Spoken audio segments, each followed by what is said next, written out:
सूर्यास्ताला निघाला. पाखरं घराला निघाली आणि याच वेळेला एका काठीतळी महात्मा नामस्मरणात रमला. शेजारी असलेल्या आंब्याच्या झाडाखाली मात्र मुलं जमा झाली होती. छान आंबी झाडाला लागली होती आणि मुलं दगडात आता या झाडावर मारून आंबे पडत होती. मुलांचा आनंद लग्नात मावत होता. परंतु याच वेळेला मुलांनी आंब्याच्या झाडाच्या शिखरावर असलेल्या पिकलेल्या आंब्याचं फळ पाहिलं आणि मुलं आता त्या आंब्याच्या दगड मारत होते. आंबा दगडांचा ढीग झाला. मात्र तो झाडाच्या शिखरावरचा आंबा पडला. मुलं कंटाळली. आता सायंकाळी होणार होती. सूर्य असताना कंटाळलेली मुलं पडलेली आंबे खिशात घालून गावाकडे निघाली. काटेतळी बसलेले महात्मे आता नारगाव पंथाचे चौथे आचार्य परश्रमबास मात्र हे पाहत होते, लांब पाहत होती. मुलं निघाली. या मुलांमधला एक मुलगा मात्र त्या निघालेल्या मुलांकडे न पाहता सातत्यानं त्या आंब्याकडे लक्ष देऊन दगड मुलं निघून गेली. परश्रमबास मात्र त्या मुलाची गंमत पाहत होते. त्याचं दगड मारण्याचं काम चाललं ते दगडाचा टोला बसला आंबा पडला. त्याचा आनंद गगनात मावेनासा झाला. आंबा उचलला, हृदयाशी कंटाळा आणि मुलगा आता गावाच्या दिशेने निघाला. तसं परशुरामबासांनी आवाज दिला, बाळा. मुलानं आवाजाकडे पाहिलं तसं महात्म्याच्या दिशेने निघाला. प्रणाम केला. परशुरामबासांनी जवळ बसवलं आणि विचारलं, बाळा हा आंबा मला दिशील? चक्क हृदयाचा आंबा परशुरामबासांना सोपवला. प्रणाम केला आणि परशुरामबासांनी आपला हात मुलाच्या पाठीवर ठेवला. त्याला विचारलं, बाळा तुझं नाव काय? मुलानं आपलं नाव सांगितलं, हरी. तुझ्या वडिलांची माझी भेट घालशील? नक्की घालेल.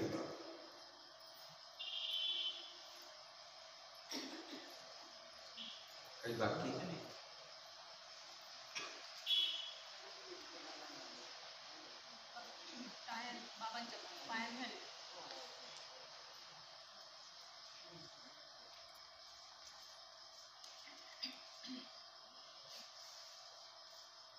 तुझ्या वडिलांची माझी भेट घालशील? नक्की. आणि परशुरामबास या हरीला घेऊन त्याच्या वडिलांकडे वडिलांची भेट घेतली आणि हरीच्या वडिलांना सोपवलं, समजावलं की याला काही दिवस माझ्याकडे पाठव. हरीच्या वडिलांना नाही पडलं आणि आता हरीला घेऊन परशुरामबास आता अटक त्याला दररोज शास्त्र सांगत होतो. थोडं थोडं वय लहान होतं, हा अनुसरेल त्याचा विश्वास नाही आणि मग थोडं थोडं सांगत होतो. 4, 6, 8, 10, 12 महिने निघून गेले आणि परशुरामदासांचा मुक्काम आता वांबोरीला. अंगात ज्वर भरला, ताप आला आणि वाढणारा ज्वर वाढत वाढत वाढत परशुरामदासांची शुद्ध हरपली आणि परशुरामदास आता त्या ज्वराच्या भरात, तापेच्या भरामध्ये बरळायला. हरी शेजारी बसला होता, सुश्रूषा करत होता. बरळायला लागले. हरीने मात्र चटकन कोपऱ्यात पडलेला दगड होता का कोळशाचा तुकडा होता घेऊन त्याची बरळत होते ते भिंतीवर लिहायला सुरुवात केली.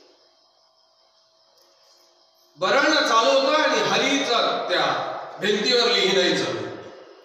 काही वेळेनं परशुरामदासांचा ज्वर उतरला, ताप उतरला, डोळे उघडले आणि उघडता क्षणी भिंतीवरची ती सर्वज्ञ चक्रधर महाराजांच्या महान तत्वज्ञानाची शब्द दिसलीच. त्याची डोळ्यात आसवा आली. हरीकडे पाहिलं आणि विचारलं, हरी हे कुणी लिहिलं रे? हरीने अगदी नम्रतेनं सांगितलं, गुरुजी आपण ज्वराने तापेने बरळत होता आणि ती बरळणारा प्रत्येक शब्द मी या भिंतीवर लिहून ठेवला. हरीला हृदयाशी कवटाळलं. परशुरामदासांच्या डोळ्यातून मात्र आसव वाहत होती. हरीला हृदयाशी पाठीवर हात फिरवला आणि सांगितलं, हरी या शास्त्राचा गाभा आहे. तो गाभा सांगणे मात्र ईश्वराचा मनोधर्म आहे. जो मी मनात नसताना ईश्वरानं वधून घेतला आणि तो तुला कळाला, तो ईश्वरीय मनोधर्म आहे. ही शब्द होती महावाक्य निर्वचनाची. आमच्या महानुभाव्य तत्वज्ञानाचं ते निर्णय लिहिल्या गेले.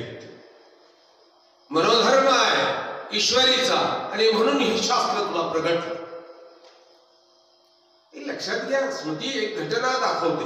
तुम्हाला शास्त्र पुस्तकं वाचून होतच, पालथ्या मांड्या घालून होणारच. जेव्हा ही प्रसन्नता ओसंडून पाहिजे, ईश्वराची कृपा होईल, त्याच वेळेला शास्त्र बीजरूप होईल, फलद्रूप होईल. तेव्हाच तुम्हाला ते कळेल. पुस्तकातले शब्द कळत. महानुभावांचा इतिहास मात्र वेगळा. महानुभावांच्या इतिहासाची पानं वेगळी. तुम्ही लीळाचरित्र वाचणारी माणसं आहे. मला लीळाचरित्र कळत नाही. लीळेचा कुठलाही आजपर्यंत मला अर्थ कळाला नाही. मी हजारो लोकांच्या सभेत सांगितलं, मला लीळाचरित्र कळत नाही, मला लीळा येत नाही. तुमच्यासारख्या सूत्रांचे अर्थ मला येत नाही, दृष्टांत मला कळत नाही. मला कळते स्वामी या मानवभाव पंथाची स्मृती. बस. लीळा या स्मरणीय असाव्या. भाषणांमध्ये सांगण्यासाठी लीळा नाही. माझ्या मते भाषणात लीळा सांगितलं जाऊ नये. माझी मतं आहे, संप्रदायाची वेगळी मतं असतील, ते माझं मत आहे. लीळा सांगितलं जाऊ नये. लीळा स्मरणीय. स्मरण वाक्य जन्माला आलंय, लक्षात घ्या. स्मृतीस्थळातच आले. तुम्ही स्मृती वाचत नाही, लीळा वाचा. आणि मी म्हणतो स्मृती वाचा. तुम्हाला स्मृती वाचल्याशिवाय महानुभाव कळणार नाही. आणि महानुभाव जेव्हा महानुभाव कळेल तेव्हा लीळा कळेल, तोपर्यंत नाही. तुम्ही लीळाचरित्रातली पाहिलेली पात्र पाहिली, पण अथोबा पाहिला तुम्ही लीळाचरित्रात मावले हो. आमच्या काही भुसावळच्याही मावले आहेत. आणि इथे तर अगदी बाबांचं आमचे बंधू आहेत, तसे ज्येष्ठ आहेत, माझ्यापेक्षा वयानं 2-3 वर्षांना वडील आहेत. आम्ही गुरुभाऊ आहोत. संवत्सरच्या अशा मोठ्या कालखंडामध्ये आम्ही सोबत होतो. काही दिवस जाळीला येतो की एकाच वेळेला दोघं भोग घ्यायला जायचो, एकाच सूत्र भोगायचो. आम्ही तिघं चौघं होतो, त्याच्यात बाबा होतो.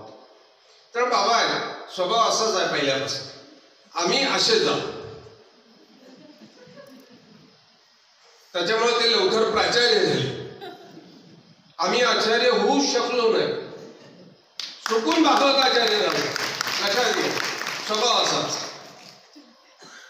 बाबा आहेत, त्याच्यामुळे तुम्हाला लोकांना लीळाचरित्राची चांगली जाण आहे. मला आता इथे आमची वैशुताई सांगत होती की तुम्हाला काही पोथी करतात म्हणाले, त्यामुळे तुम्हाला लोकांना बऱ्यापैकी माहिती. त्यामुळे लीळाचरित्रातला नाथोबा तुम्हाला माहिती. आमची काही तांदळवाडीची मंडळी बाबाजी आलेली आहेत, तुम्हाला नाथोबा माहिती. अवघ्या लीळाचरित्रातला नाथोबा पाहिणारा अतिशय वेडा माणूस. पूर्ण लीळाचरित्रात सर्वात वेडी माणसं असतील तर दोघांना, एक नाथोबा आणि औसा चेष्टेची पात्र आहे. पूर्ण लीळाचरित्रावर यांची चेष्टा. औसेने रुसावं, पळावं आणि स्वामींनी समजवत तिच्या मागे राहावं. औसेने वाटेल त्याच्या परिवाराशी भांडावं. औसा आणि नाथोबा सर्वज्ञ सुद्धा त्याला सांगतात की बाबा रे, वेळोवेळा टिळ्या जाणव्यापासी गाजासी काही एकी उपवास पडला का दोरा रे, तू किती दिवस उपवासी आहे. बघा तुम्ही, ती लीळा तुम्हाला माहिती आहे. मी थोड्या शब्दात लीळा सांगतो, मला स्तुती सांगायची आहे तुम्हाला. थोड्या शब्दात लीळा सांगतो की ते स्वामी त्याला विचारतात, नाथोबांना विचारतात, नाथोबा हे टिळा जानवं वगैरे घालून भिक्षेला निघताना तू इकडे सजून का निघतो. अगदी स्वामींना मस्त बिंदासपणे सांगतो हा माणूस. बघा याचा बिंदासपणा सुद्धा गमतीचा. बिंदास सांगतो, जीजी त्याचा असा आहे, हे ब्राह्मणाचा वेश घेऊन गेला की मग भिक्षा जरा चांगली गरम नरम मिळते. अगदी लोक ब्राह्मण समजून चांगली भिक्षा वाढतात आणि म्हणून हे सगळं करून जातो. स्वामींनी याला वेडा आहे, याचं करायची काही गरज नाही, हे करणं करता मिळेल, तू इथं बस, फक्त आमचं स्मरण करत बस. त्याने सांगितलं खरंच, स्वामीने सांगितलं खरं, तू बसून तर. आणि मग नाथोबा अगदी लांब, मठाच्या लांब एका देवतेच्या मंदिरामध्ये जाऊन अगदी ध्यानस्थ बसले. आता 10 वाजले, आता 11 वाजले, आता 11:30 वाजले, 12 वाजले, मात्र काहीच होईना, कुणीच येईना. स्वामी म्हटलं जर का नाथोबा विचार करायला लागली, स्वामींचं काय, स्वामी काही सांगत असतात. 12 वाजले, जर कुणी आणूनच दिलं नाही, अजून अर्धा तास वाटतो, मग 12:30, आता सूर्य कळला, आता सावल्या लांबायला लागल्या होत्या. नाथोबा विचार करायला लागले की आता तर मात्र गावातल्या लोकांचा स्वयंपाक संपून जाईल आणि मग आपल्याला काय देतील, उरलं पारलंच देतील ना. आता आपण गेलो पाहिजे, भिक्षेला गेलो पाहिजे. परत थोडा वेळ बसले, त्यांनी सांगितलं नाही आता गेलोच पाहिजे. नाथोबा उठले. स्वामींनी सांगितलं तर हा टिळा आणि जानवं मंदिराच्या बाहेर मागे पुरून टाक, माती हात लावू नको. नाथोबा उठले, त्यांनी सांगितलं स्वामींना काही उद्योग नाही, स्वामी सांगत असतात. असं नसतं झालं, कोणी झालं नाही. जवळजवळ 1:30 वाजत आलेला. आता गावातला स्वयंपाक संपाला, चुली विजल्या, आता उरलं पारलं मिळेल, उपवाशी मेल्यापेक्षा ते का होईन आपल्या पदरात पडलेलं बरं. आता नाथोबा उठले, मंदिराच्या मागच्या बाजूला गेले, जिथे टिळा आणि जानवं पुरलं होतं ती माती बाजूला करायला हात लावणार की त्यात लावणं तो सावकाराचा परिवार येताना नाथोबांनी पाहिला. हातात मोठी ताटं होती, फुलांची हार होती, पूजेचं साहित्य होतं. नाथोबांनी पाहिलं, पटकन उठले आणि मंदिरात जाऊन परत अगदी डोळे लावून हातात गाठी घेऊन बसले. ही मंडळी आली, देवतेची पूजा केली. शेजारी मात्र महात्मा डोळे लावून नामस्मरण करत ध्यानस्थ बसलेला पाहिला आणि आत्मभाव जमवला. नाथोबांना प्रणाम केला. आता नाथोबांनाही गंध लावलाय, टिळा लावलाय, गळ्यात पुष्पांच्या माळा घातल्या, आता दक्षिणा दिली आणि पक्वान्नाचं जेवण त्यांच्या पुढे अर्पण केलं. नाथोबांनी ते सर्व आपल्या झोळीमध्ये घेतलं. मनस्वी विचार करायला लागले की स्वामी म्हणत होते ते खरंच आहे म्हणून. आता ही मंडळी गेली आणि नाथोबा झोळी घेऊन स्वामींना दृष्टीपूत करण्याकरता आला. स्वामींपुढे त्यांनी झोळी दृष्टीपूत केली. स्वामींनी अगदी झोळीचा कोपरा आपण बाजूला घेतला आणि मध्ये अवलोकन केलं. झालं, नाथोबा भिक्षा मोठी सुंदर आली रे मिष्टान्नाची. त्याला हो जीजी, अगदी तुम्ही सांगितलं तसंच बसलो आणि तिथंच आली. मग मात्र स्वामी नाथोबाकडे पाहून स्मित असे करतात आणि त्याला सांगतात, का रे आता म्हणतोस हे काही वेळेपूर्वी? स्वामी काही सांगतात. स्वामींचं काय खरं?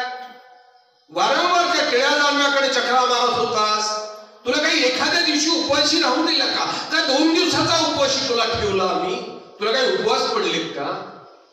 बघा हा नाथोबा काय विनोद वाटतो. किती वेडा माणूस हा. नाथोबा स्मृतीस्थळामध्ये पाहिला. काय स्मृतीस्थळाची गंमत. हा नाथोबा स्मृतीस्थळामध्ये शोधा.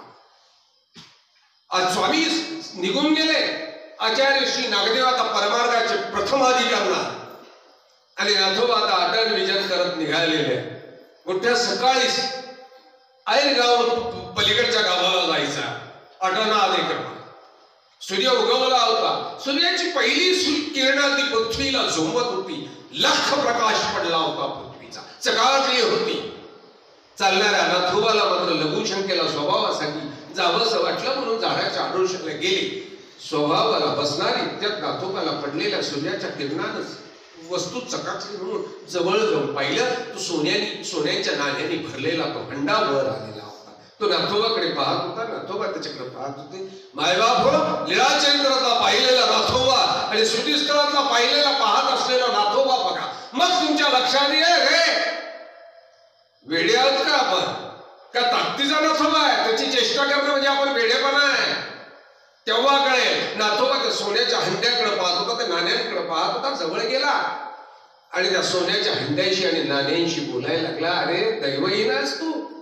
त्या सोन्यांच्या नाण्यांना आमचा नाथोबा बोलतोय, तू दैवहीन आहेस. स्वामी असताना जर तू भेटला असता, दिसला असताना तर स्वामींच्या तू उपयोगात आला असता, तुझं भाग्य उजळलं असतं. स्वामी गेल्यानंतर तू दिसतोय काही कामाचा नाही, दैवहीन आहेस. सोन्याच्या नाण्यांना म्हणतोय तू दैवहीन आहेस. तुझा काही उपयोग नाही. आता तुझा एकच उपयोग करायचा आहे, फक्त एकाच उपयोगाचा आहे. आणि नाथोबांनी सोन्याच्या हंड्यावर लघुशंका आणि नाथोबा आपल्या अटल क्रमाने निघाले. एवढ्या ताकदीचा माणूस स्मृतीस्थळामध्ये भेटतोय आपण. तेव्हा नाथोबा कळतो. हो, लीळाचरित्रातला नाथोबा नाही कळत. आम्ही दुराग्रह करतोय लीळाचरित्रातली लीळा वाचून त्या नाथोबाला समजून घेण्याची. आणि जोपर्यंत नाथोबा कळत नाही तोपर्यंत आम्हाला आम्ही कळत. सोन्याच्या हंड्यावर लघुशंका करून जाणारा नाथोबा जेव्हा आम्हाला कळतो ना तेव्हा कळतं आम्ही कुठे आहोत. आमचा साधक कुठे होता? आमचे बापजादे कुठे होते? लक्षात घ्या, आमचे बापजादे कुठे होते? ही औसा वेडी आहे. लीळाचरित्रात घागरा बांधणारी, शिव्या देणारी, भांडण करणारी, कुत्र्याच्या पोटात दगड मारणारी, स्वामीशी वाद घालणारी, स्वामी समजवायला त्याच्या मागे धावणारी, ही औसा बघा इथे कशी. ही स्मृतीस्थळामध्ये जाऊन स्वामी गेलेले आहेत. उत्तरापंथाला निघून गेले. श्री प्रभू बाबांचं निजधामाला गमन झालेलं आहे. आता आचार्य श्री नागदेव व्यथित झाले. त्या रिद्धिपूरला कर्मेण असं झालं. स्वामींच्या आठवणी अगोदरच वेळ करून गेल्या होत्या. आता श्रीप्रभू बाबांचं जाणं झालं आणि मग मात्र आचार्यांनी आता गंगा तीराला जायचं ठरवलं. परिवार असा आचार्य श्री नागदेव गंगा तीराला निघाले. निघताना मात्र वयोवृद्ध असलेल्या अंशजवळ गेले आणि आचार्य श्री नागदेवांनी अंशाला विचारलं, चल गंगा तीराला जा. टचकन अंशीच्या डोळ्यात पाणी आलं. हात जोडली, नको नागनाथा, चक्र स्वामी विन गंगा तीर मज तांबे. स्वामी विना रिकाम असलेलं गंगा तीर मला तांब्याचे चटके दिल्यासारखं पोळताय. मी गंगा तीराला येऊ शकत नाही का तर स्वामी विना रिकाम गंगा तीर पाहू शकत नाही.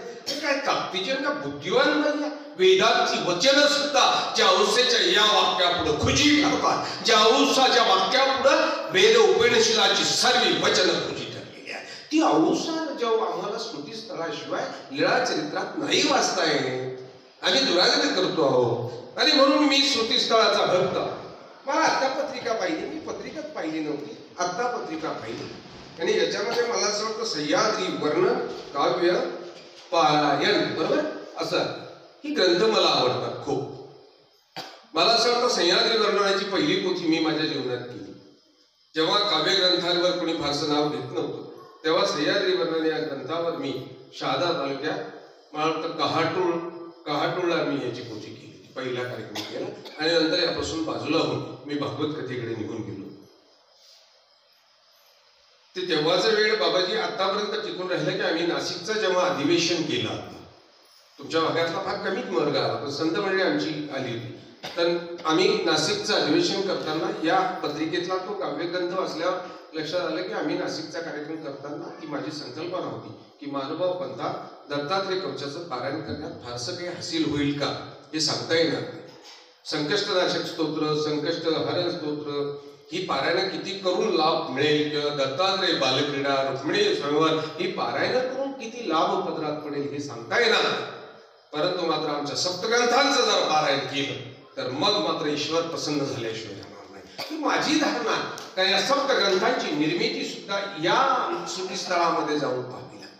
सप्तग्रंथांची निर्मिती सुद्धा रिद्धिपूर वर्णन नावाचं काव्य जन्माला आलं ते मनुष्य अन्नाच्या पातकातनं मुक्त होण्याकरता आलं. नारायण प्रसादच्यानी माणसं मारल्या गेली होती आणि त्या मेलेल्या माणसांना नंतर लक्षात आलं की मनुष्य अन्नाचं पातक आपल्याच्याने घडलं, सर्वश्रेष्ठ पातक घडलं. या पातकातनं मुक्त व्हायचं असेल तर तो शोध सुरुवात झाला आणि शोध संपला रिद्धिपूरला.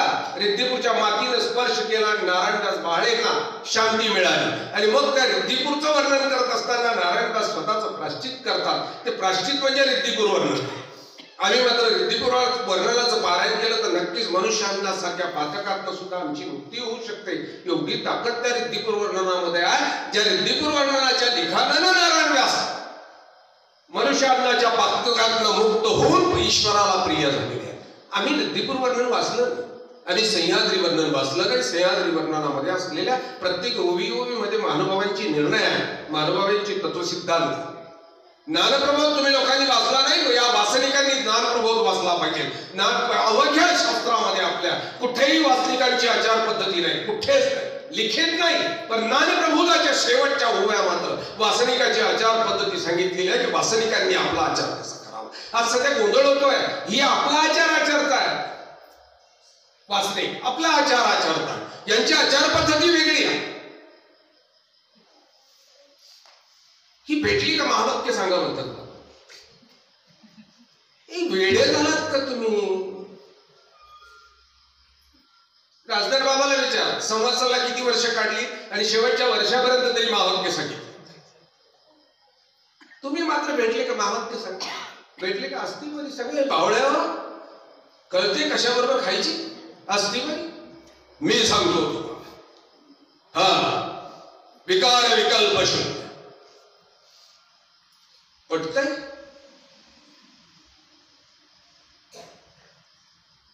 इथे आज तोपर्यंत पटत. सकाळी लिपस्टिक लावल्याशिवाय तुम्ही राहा. बावळे फसवता का आम्हाला तुम्ही? अस्थिवारीचं पहिलं सूत्र आहे, गजरा लावण्याचा आम्हाला वेळ आहे, दिवस उगवताच पाहिजे. देवाला धोत्र्याचं फुल आहे, झेंडूची फुलं देवाला आहे, झेंडूचा गजरा लावणार लावतो गेलो पाहू दे मला. बावळटासारखे देवाला सुद्धा फुलं वाटत. तुम्ही जळगाव जिल्ह्यातली लोक माझ्या शिवाय का ती सवय आहे. मी मराठवाड्यात फिरतो, त्याच्यामुळे मी प्रत्येक वेळेला चालू ठेवतो हे सर्व तुम्ही सहन करायचं. महाराष्ट्रात फिरतो. हा ते उत्तर भारताला काय म्हणतात ते तंदूर पचत नाही म्हणून मी जात नाही, ती पचतच नाही. हा त्याला जात नाही. मराठवाड्यात ज्वारीची भाकरी असते आणि सध्या ज्वारीपेक्षा वेगळं काही खाऊ शकत. त्याला महाराष्ट्र मराठवाड्यात जास्त तुम्हाला माहित नाही, बावळे झालात का? महादेवाचं फुल थकलेलं आहे यांचं. महादेवाला कोणतं फुल वाहता? हा, भोंग्यासारखं तोंड असतं त्याचं लाल, काय काय असं जास्वंदी. डोक्याला लावलं कधी? महादेवाला फक्त जास्वंदच चालतं. गणपतीच्या गळ्यामध्ये गणपतीला अगदी दुर्वा त्याच्या त्या उंदराला दुर्वा. हे बावड्या, गाय खात नाही, म्हैस खात नाही, डुक्कर खात नाही गणपतीला. त्याचं कारण आहे ना की अनावश्यक वस्तू त्याला खावते. मारुतीच्या गळ्यामध्ये रुईच्या पानाचा झाला. तुम्ही घालून हे ना, या बाबांना ऐकलं बघा चाल नाही ना, मलाही नाही चालणार, मारुतीला चाल. वाटून घेतले या देवांची. मोगरा मात्र एकाही देवाच्या वाट्याला गेला नाही, गुलाब सुद्धा एकाही देवाच्या वाट्याला गेला. हे सर्व गजऱ्याच्या वाट्याला गेले. तुम्ही विकार विचारता कस काय म्हणू शकता शून्य? कस काय म्हणणार? कशाला तुम्ही अस्थिभर विचारताय? तुम्ही श्रुतीस्थळ विचारा, विचारा तुम्ही त्यातली औसा विचारा, सादाईसा विचारा, अबाईसा विचारा, तिथलची विचारा, तिच्याकडे पहा एक वेळेला मत कळतं आपल्याला श्रुतीस्थळाची ताकद काय. माणसं घडवण्याची ताकद श्रुतीस्थळामध्ये, तुम्हाला शुद्ध करण्याची ताकद श्रुतीस्थळामध्ये. तुम्हाला पारायण करायचं ना, करा ना एक वेळेला. रिद्धिपूर वर्णनाचं करा, सह्याद्री वर्णनाचं करा, वत्सारणाचं करा. तुम्ही त्या रुक्मिणी स्वयंवराचं पारायण करता ना, ते रुक्मिणी स्वयंवर नाही, ज्या रुक्मिणी स्वयंवरापुढे महाराष्ट्राचा राजा भिकारी झाला होता त्या रुक्मिणी स्वयंवराचं पारायण करा. त्याची एक एक ओवीनं तो राजा भिकारी झाला, सिंहासनावर खाली आला. रुक्मिणी स्वयं पाठ करा. सिंहासनावर महाराष्ट्राचा राजा खाली आला उतरून, आपले पदर पसरला. नरेंद्राला जायला, नरेंद्रा हे एवढं काव्य माझ्या गावावर कर, तुझ्या एका एका ओवीला एक एक सुवर्ण मुद्रिका दे, एवढं काव्य माझ्या गावावर कर. आमचा नरेंद्र त्यावेळेला मात्र राजाला स्पष्ट शब्दात बजावलं, आमच्या कवी कुळा बोलू लागे. आमचं कविकुळ बदनाम होईल, काव्य करून विकतो म्हणून फक्त स्वार्था करता कविकुळ बदनाम होईल. आणि हे काव्य आणून नरेंद्रानं सर्वज्ञ श्री चक्रधर महाराजांना समर्पित केलं, महानुभाव पंथाला अर्पण केलं. हे पवित्र काव्य वाचा ना. तुम्ही पवित्र होता का नाही? देव प्रसन्न होतो का नाही? मूर्तीवर्णन म्हणणार जो काय आरत्या म्हणतात तुमच्या गमतीच्या.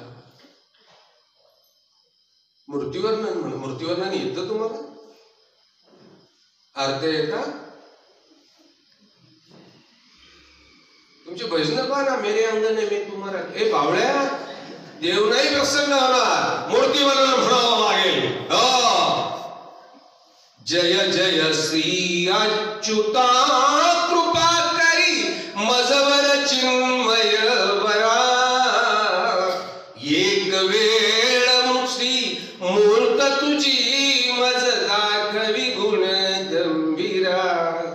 एक वेळ श्री मूर्त तुझी मज दाखवी गुण गंभीरा. मूर्तीवर्णन येतंय? नाही नाही. आमच्या संस्कृतीची बीजारोपण या शब्दांमध्ये झालेली आहे. मला स्मृतीस्थळावर बोलायला लागलंय. आणि म्हणून मानवांचा इतिहास हा माझा आवडता विषय. इतिहासाची पानं आमची खुली नाहीत. बघायची गर्दी पाहिल्यानंतर मी हरवतो म्हटलं, जेव्हा थंडून बोललो पाहिजे. ती ओसरत ओसरत केल्यानंतर मी म्हटलं आता झोपलो पाहिजे. इतकी ओसरली. मला वाटतं 20 वर्षापूर्वी की 18 वर्षापूर्वी मी आलो. असंच रात्रीचा मला कुठेतरी कार्यक्रमाला जायचं होतं. इथे मग प्रवचन केलं, मी परत पुढे कार्यक्रमाला गेलो. बरोबर.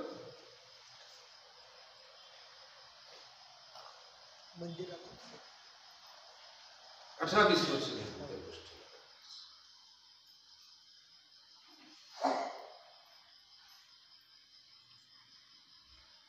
मी अनेक स्मृती सांगू शकतो.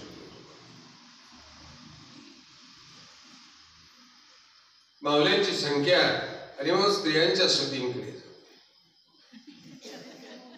खूप छान स्तुती. महिला स्तुतीस्थळामध्ये महिलांचा वावर होता देखील.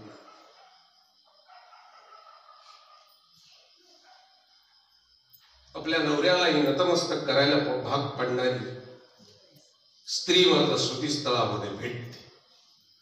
रामदासाचं चरित्र, समर्थ रामदासाचं चरित्र महाराष्ट्राला माहीत झालं.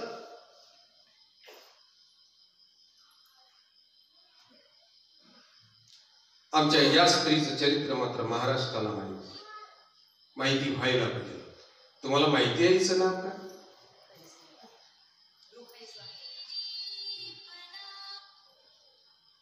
लखवाईस.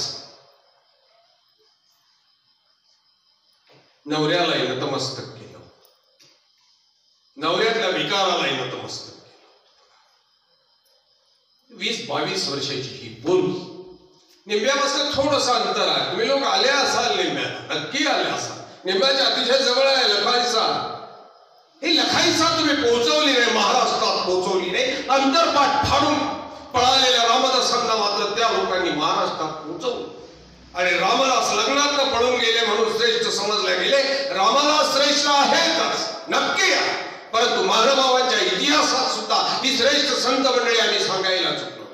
नारोबांची भिंत महाराष्ट्राला कळाली, भिंत चालली वळाली, ती गंगा महाराष्ट्राला कळाली नाही. आम्ही हिंदुत्वाचा झेंडा भगवा महाराष्ट्रावर फडकला. शिवांच्या चरित्रानं महाराष्ट्र होरपडला. पण हिंदूंचं पहिलं हिंदुत्व रक्षण करणारा महानुभाव मात्र महाराष्ट्रात आम्ही सांगितलं. दत्तात्रय कवचाची हजारो पुस्तकं विकल्या गेली, हजारो प्रति निर्माण झाल्या. प्रत्येकाच्या दत्तात्रय कवच पाठ आहे. संकल्पदास स्तोत्र पाठ झालेला आहे. बरोबर पाठ आहे तुमच्या. स्पर्धा लागलेली पाठांतराची. भगवद्गीतेचं वाटोळं करणारी आपण मंडळी आहे. सत्यानाश करून टाकला भगवद्गीतेचा. ही सगळी शास्त्री मंडळी आहे. नेमका मी शास्त्री झालो नाही. माझा याचा संबंध कृष्णाबाबा राग भरायचं नाही. बोलावलं चूक केली, परत बोलवायचं सुद्धा. तुम्ही मला येऊ पाहत नव्हतं. भगवद्गीतेचं वाटोळं करून टाकलं. आम्ही भगवद्गीतेला आमची काय तांदळवाडीची मंडळी आहे. भगवद्गीतेचं वाटोळं करून टाकलं. तुम्ही सुद्धा वाटोळं केलं. उपदेशांनी जास्त वाटोळं केलं. बाबा लोकांचं ऐकलं, हे काही सांगितलं की यांचं ऐकत नका. स्वतः विचार करा. हे वेड्या, भगवद्गीतेचा जन्म कशासाठी झाला हे पहा ना. भगवद्गीता नष्टो मोह स्मृतीर लब्ध्वा तत्प्रसादान्मयाच्युत स्थितोस्मी गत संदेह करिष्ये वचनं तव. हा भगवद्गीतेचा जन्म झालेला. नष्टो मोह नष्ट करण्याकरता. आणि भगवद्गीता आज एकाच कारणासाठी वापरल्या जाते. माणूस पुरताना मी अनेकांना म्हटलं त्याला मेल्यावर आता ऐकूच येत नाही. तुम्ही काय म्हणता भगवद्गीता मुर्दा ऐकणार आहे? अरे तो जिवंत आहे केव्हा त्याला भगवद्गीतेचे 2 श्लोक ऐकवा, त्याला ऐकवा. जिवंत असताना त्याच्या मुखात भगवद्गीतेचे 2 श्लोक वधून घ्या. वेडे वाकडे असतील तरी चालेल. त्याचा मोह नष्ट होऊन त्याचा मृत्यू सुखकर होणार आहे. त्याचा मृत्यू सुखकर होणार आहे. आम्ही मात्र वास्तुशांतीला वापरतो. बावळ्या, या लोकांकडून वास्तुशांतीला भगवद्गीता म्हणून घेऊ नका. ते घरच दार्जिने होणार नाही तुम्हाला. तुमचा त्या घराबद्दलचा मोह नष्ट होऊन जाईल, बायकोबद्दलचा मोह नष्ट होऊन जाईल, पोरांबद्दलचा मोह नष्ट होऊन जाईल. तुम्ही नक्की रिक्षा घेतल्याशिवाय राहणार नाही. घ्या खेळ करून परत. कशाला वास्तुशांतीला वाचता तिला? आत्मशांतीची भगवद्गीता वास्तुशांतीला कसं काय वाचलं जाऊ शकते? लग्न जमत नाही भगवद्गीतेचे पारे बावळ्या. ती पोर दीक्षा घेऊन टाकल. वेडा झालास का? तिने भगवद्गीता जर ऐकली तर. लग्न जमलं का भगवद्गीता. या बाबा लोकांना बोलवायचं लग्नात आशीर्वाद दे. यांच्या आशीर्वादाने त्यांना पोरं कसं काय होती? यांनी आशीर्वाद द्यावा म्हणजे यांनी दीक्षा घ्यावी. वेडा झालात का? काही करता कुठे. लग्नाला यांचे आशीर्वाद कसं काय चालते? यांचे आशीर्वाद घ्यायचे असतील तर त्यांच्या पुढे नतमस्तक होऊन त्यांना सांगा, बाबा मी तुमच्या पायावर डोकं ठेवतो, मला ईश्वर अनुसरणाचा योग लवकर द्या. त्यांच्या पायावर डोकून ठेवून त्यांना आशीर्वाद मागा. पण ते विद्वान तसे, त्यांना माहिती कुठल्या वेळेला काय आशीर्वाद द्यायचा. मोठ्या गमतीचे आशीर्वाद द्यायचा ही मंडळी. तुम्ही दंडक म्हटले की ते म्हणतात देव रक्षो. आमचं काही घेणं देणं नाही. तुम्ही जाणे तो देव जाणे. ते सावध आहे. त्यांना माहिती उपाधीत आपण पडायचं नाही.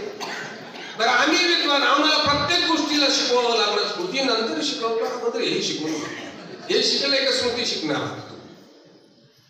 आम्ही मोठी विद्वान. गंध लावा का थोडं लावा? का बरं लावा थोडं?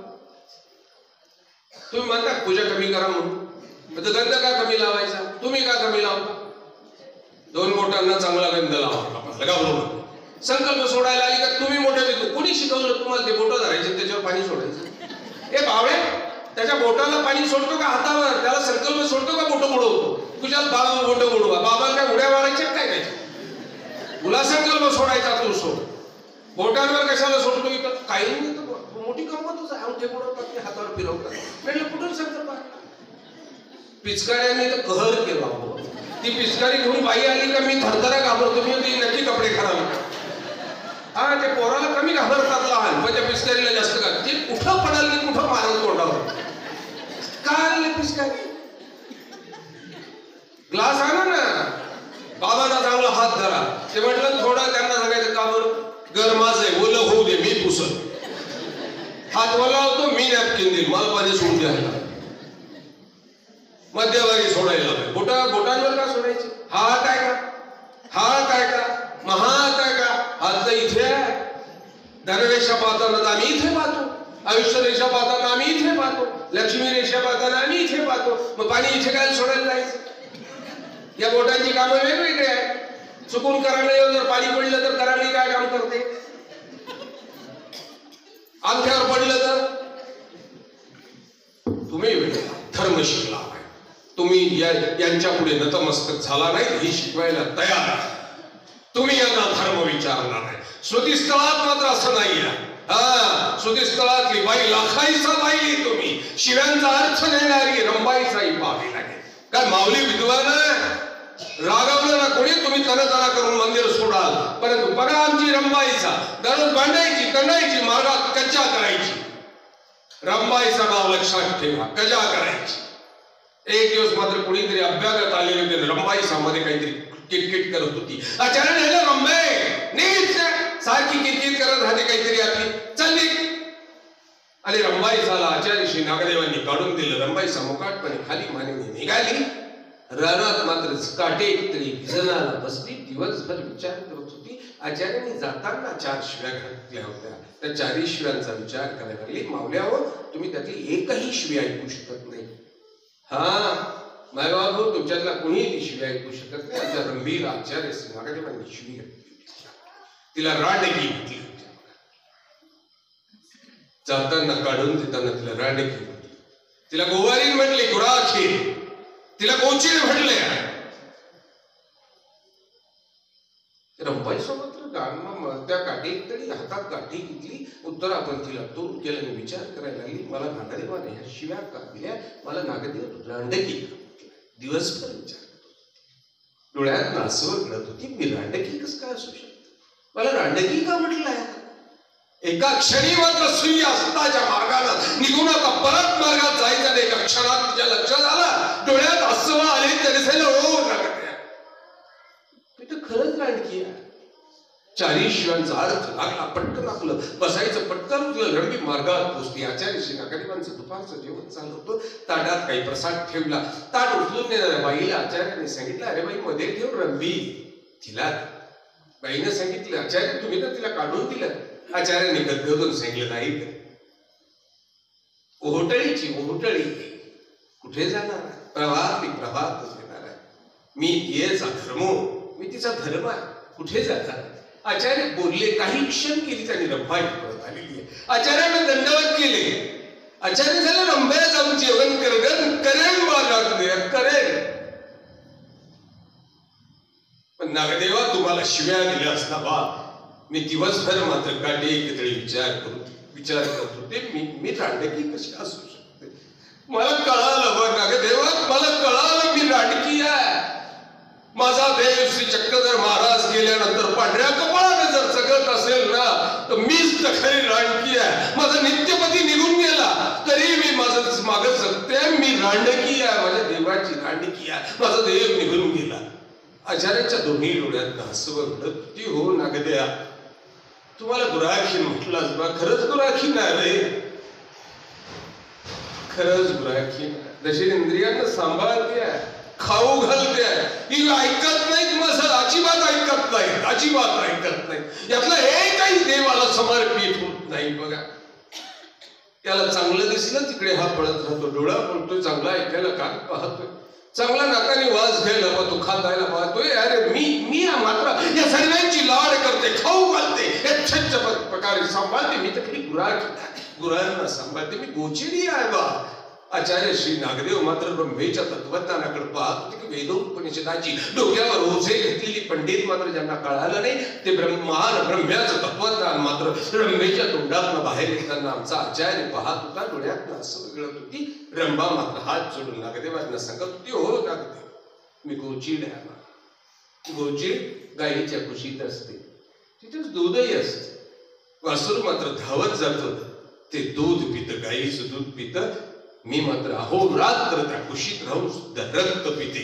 मी सुद्धा तशीच गोचिडी आहे. प्रपंचाला चिपकून बसलेल्या प्रपंचात मिळणारी प्रत्येक गोष्ट अमेध्य तुल्य आहे. मी मात्र तीच समाधान आहे, अहोरात्र समाधान. कारण रंभेचं तत्वज्ञान आहे की रंभा तुम्ही कधीतरी आठवली पाहिजे ना सकाळ संध्याकाळ. रंभेची स्मृती तुम्ही आठवली पाहिजे. ज्या क्षणी तुम्हाला रंभेची स्मृती आठवेल त्या क्षणी या बाबांचं रागवणं तुम्हाला आठवणार नाही. बाबा जर तुम्हाला रागवले असतील त्याच वेळेला रंभा तुमच्या डोळ्यासमोर आली तर त्या क्षणी तुमचा राग गळून पडण्याशिवाय गळून पडेल.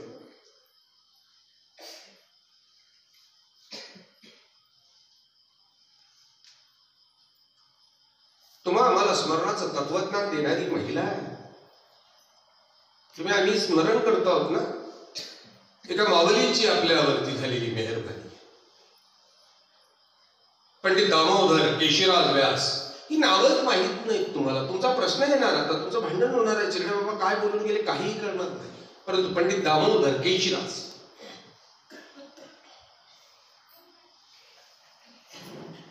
आचार्य श्री नागदेव मात्र आसनावर बसलेली, सगळी मंडळी समोर बसलेली. आचार्य श्री नागदेव ध्यानस्थानी डोळे लावून नामस्मरण करतायत, कशाचं तरी स्मरण करतायत.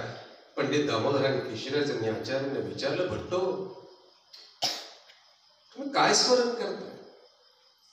आचार्यांनी सांगितलं, मी स्वामींचे तिन्ही वेळची पूजा अवस्था आठवतो. या दोघांनी सांगितलं, तुम्ही पाहिलेत म्हणून आठवतात, आम्ही पाहिलेच नाही, आम्ही काय आठवायचं, आम्ही कसलं स्मरण करायचं. आता मात्र या प्रश्नाला आचार्य नागदेव आता गडबडली.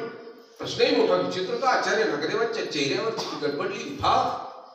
महदाईसानं लांब न पाहिजे आणि महदाईसा धावली या मदतीला. मदन गेलं, नागदेवा तुला आठवत नाही? अरे देवानं स्मरण वाक्य सर्व सांगितला, स्मरणाची वाक्य सर्व सांगितलेली आहे. हे देखील तशी आठवी आहे, हे तिची नाम लीळा मूर्ती चेष्टा. आचार्यांनी मात्र हात सोडले महदाईसा सांगितलं, हो मग सांगितलं. बघा तुम्ही ते वाक्य सुद्धा सोन्याच्या अक्षरामध्ये मंदिरामध्ये नाही, उपदेशांच्या काळजावर कोरल्या जायला पैसे होती. हो, काळजावर आठवतंय बाबा? आचार्य श्री नागदेवांच्या मुखातनं वाक्य निघाले, स्मरणे विन मार्ग गडबडीला होता, म्हातारी हे रक्षीला. स्मरणावाचून मार्ग आज मात्र गडबडणार होता, म्हातारी हे रक्षीला. आज म्हातारीच्यामुळे परमार्गाला स्मरण मिळालंय. कसं करायचं ते स्मरण वाक्य सरवण्याबद्दल मगाशी चर्चा झाली होती. स्मरण वाक्य सरवण्याचं महत्व महदाईसानं सांगितलं. या माऊलीच्या या सर्व प्रक्रियेतनं आपल्या समोर आलेल्या या माऊलीचं दुसऱ्या रूप स्मृतीस्थळामध्ये पाहायला मिळतं. बघा तुम्ही, या माऊलीचं दुसरं रूप मिळतं. हा आमचा मात्र महात्मा त्या वेळेला मोठा वाटतो. महिमभट्ट तुम्ही लीळाचरित्रात पाहिलेला महिमभट्ट वेगळा आहे, अहंकारानं फुगलेला महिमभट्ट तुम्ही पाहिलेल्या सर्व गोष्टी खोट्या आहेत. मी गोविंद प्रभू जयंतीच्या वेळेला मला महाराष्ट्रात बोलवलं, मी महाराष्ट्रात फिरलो. महाराष्ट्रात मी मात्र मला गोविंद प्रभू बाबांचा वेडा पिसा अवतार कधीच आवडला नाही, कधीच नाही. म्हणणाऱ्यांकडे मात्र वेडा म्हणून पाहावं लागतं की बावळट मात्र देवाला वेडा म्हणतोय. हा वेडा कसं काय असू शकतो? देवापुढे घंटे वाजून आरती म्हणतात. ती आरती कधी पाहिजे? विचार केला त्या आरतीचा? तुम्ही काय म्हणताय? द्राविड देशा पुण्याला तो ब्राह्मण,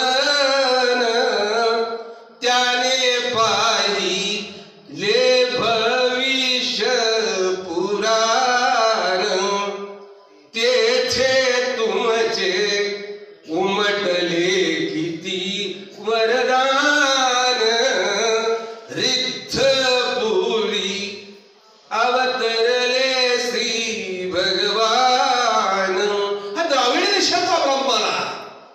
त्या आंध्र कर्नाटकामधला ब्राह्मण आहे. पंचांग पाहताना त्याला त्या पंचांगात दिसलंय, त्या गणितावर कळालं तिकडून ईश्वराचा रिद्धिपुराला अवतरित झालेला आहे. आणि हा ब्राह्मण जितकं खरं पाहायला निघालाय की ज्योतिषात कुंडलीत हे जे पाहतोय ते खरं आहे का. तो जेव्हा रिद्धिपूरला येतो श्री गोविंद प्रभू बाबांना पाहतोय, एक क्षणात चरणपती त्यांच्या श्रीचरणावर डोकं ठेवतो आणि मग त्याची खात्री होते की ईश्वर अवतार आहे.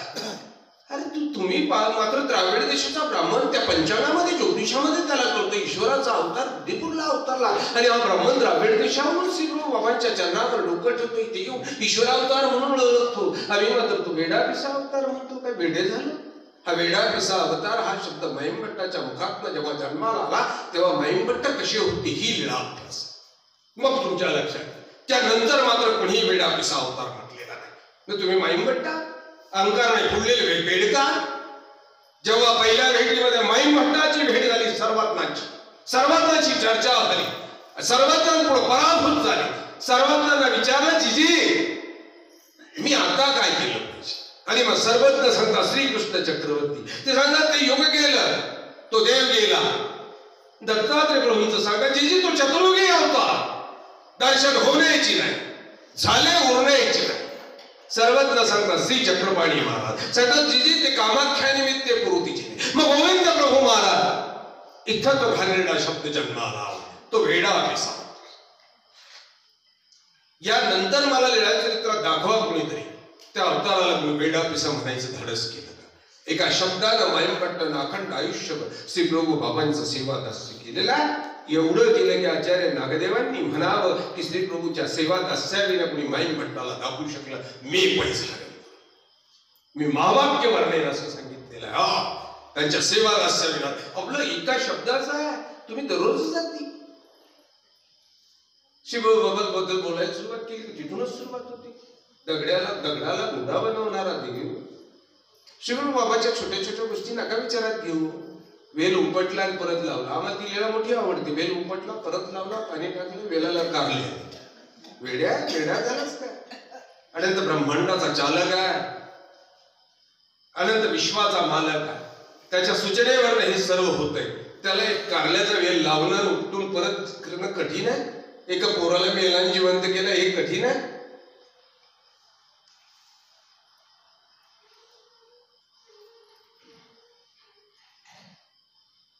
परंतु कृमी ते ब्रह्मपदी वैसवीजी हे श्री प्रभूची लीळा, हे वाक्य महत्वाचं. पूर्ण गोविंद प्रभूची स्मृतीस्थळातली हीच गंमत झाली. आम्ही लीळा चरित्रातली पहिली माणसं अगदी तिशीत धरून बसली. अहंकारानं फुगलेला महिमभट्ट आम्ही लोकांना सांगितला. षडशास्त्र संपन्न महिमभट्ट आम्ही सर्वांपुढे नतमस्तक झाला. महिमभट्टाला पराभूत करण्यात आम्हाला आनंद वाटला. एक वेळ हजारो वेळेला आम्ही महिमभट्टाला पराभूत केला. पराभूत झाला, स्वामीच्या चरणावर डोकं ठेवलं. एवढा अहंकाराने फुगला होता, एवढा अहंकाराने फुगला होता. हे भावड्या अरे त्यापेक्षा नतमस्तक किती झाला होता हे पहा ना. तेवढा नतमस्तक तुला होता येतं का. अहंकाराच्या वरच्या शिखरावर खालच्या शिखराला येणं इतकं सोपं नाही. पाटील जात नाही अंगातला दीक्षा घेतल्यावर, तो जागा होतोच. हा पाटील नाही जागी होतीच. दीक्षा घेतल्यावर मी पाटलीन जागी होतो. महिमभट्ट मात्र वरचा खाली आलेला तुम्ही कधीच पाहिलं नाही. हो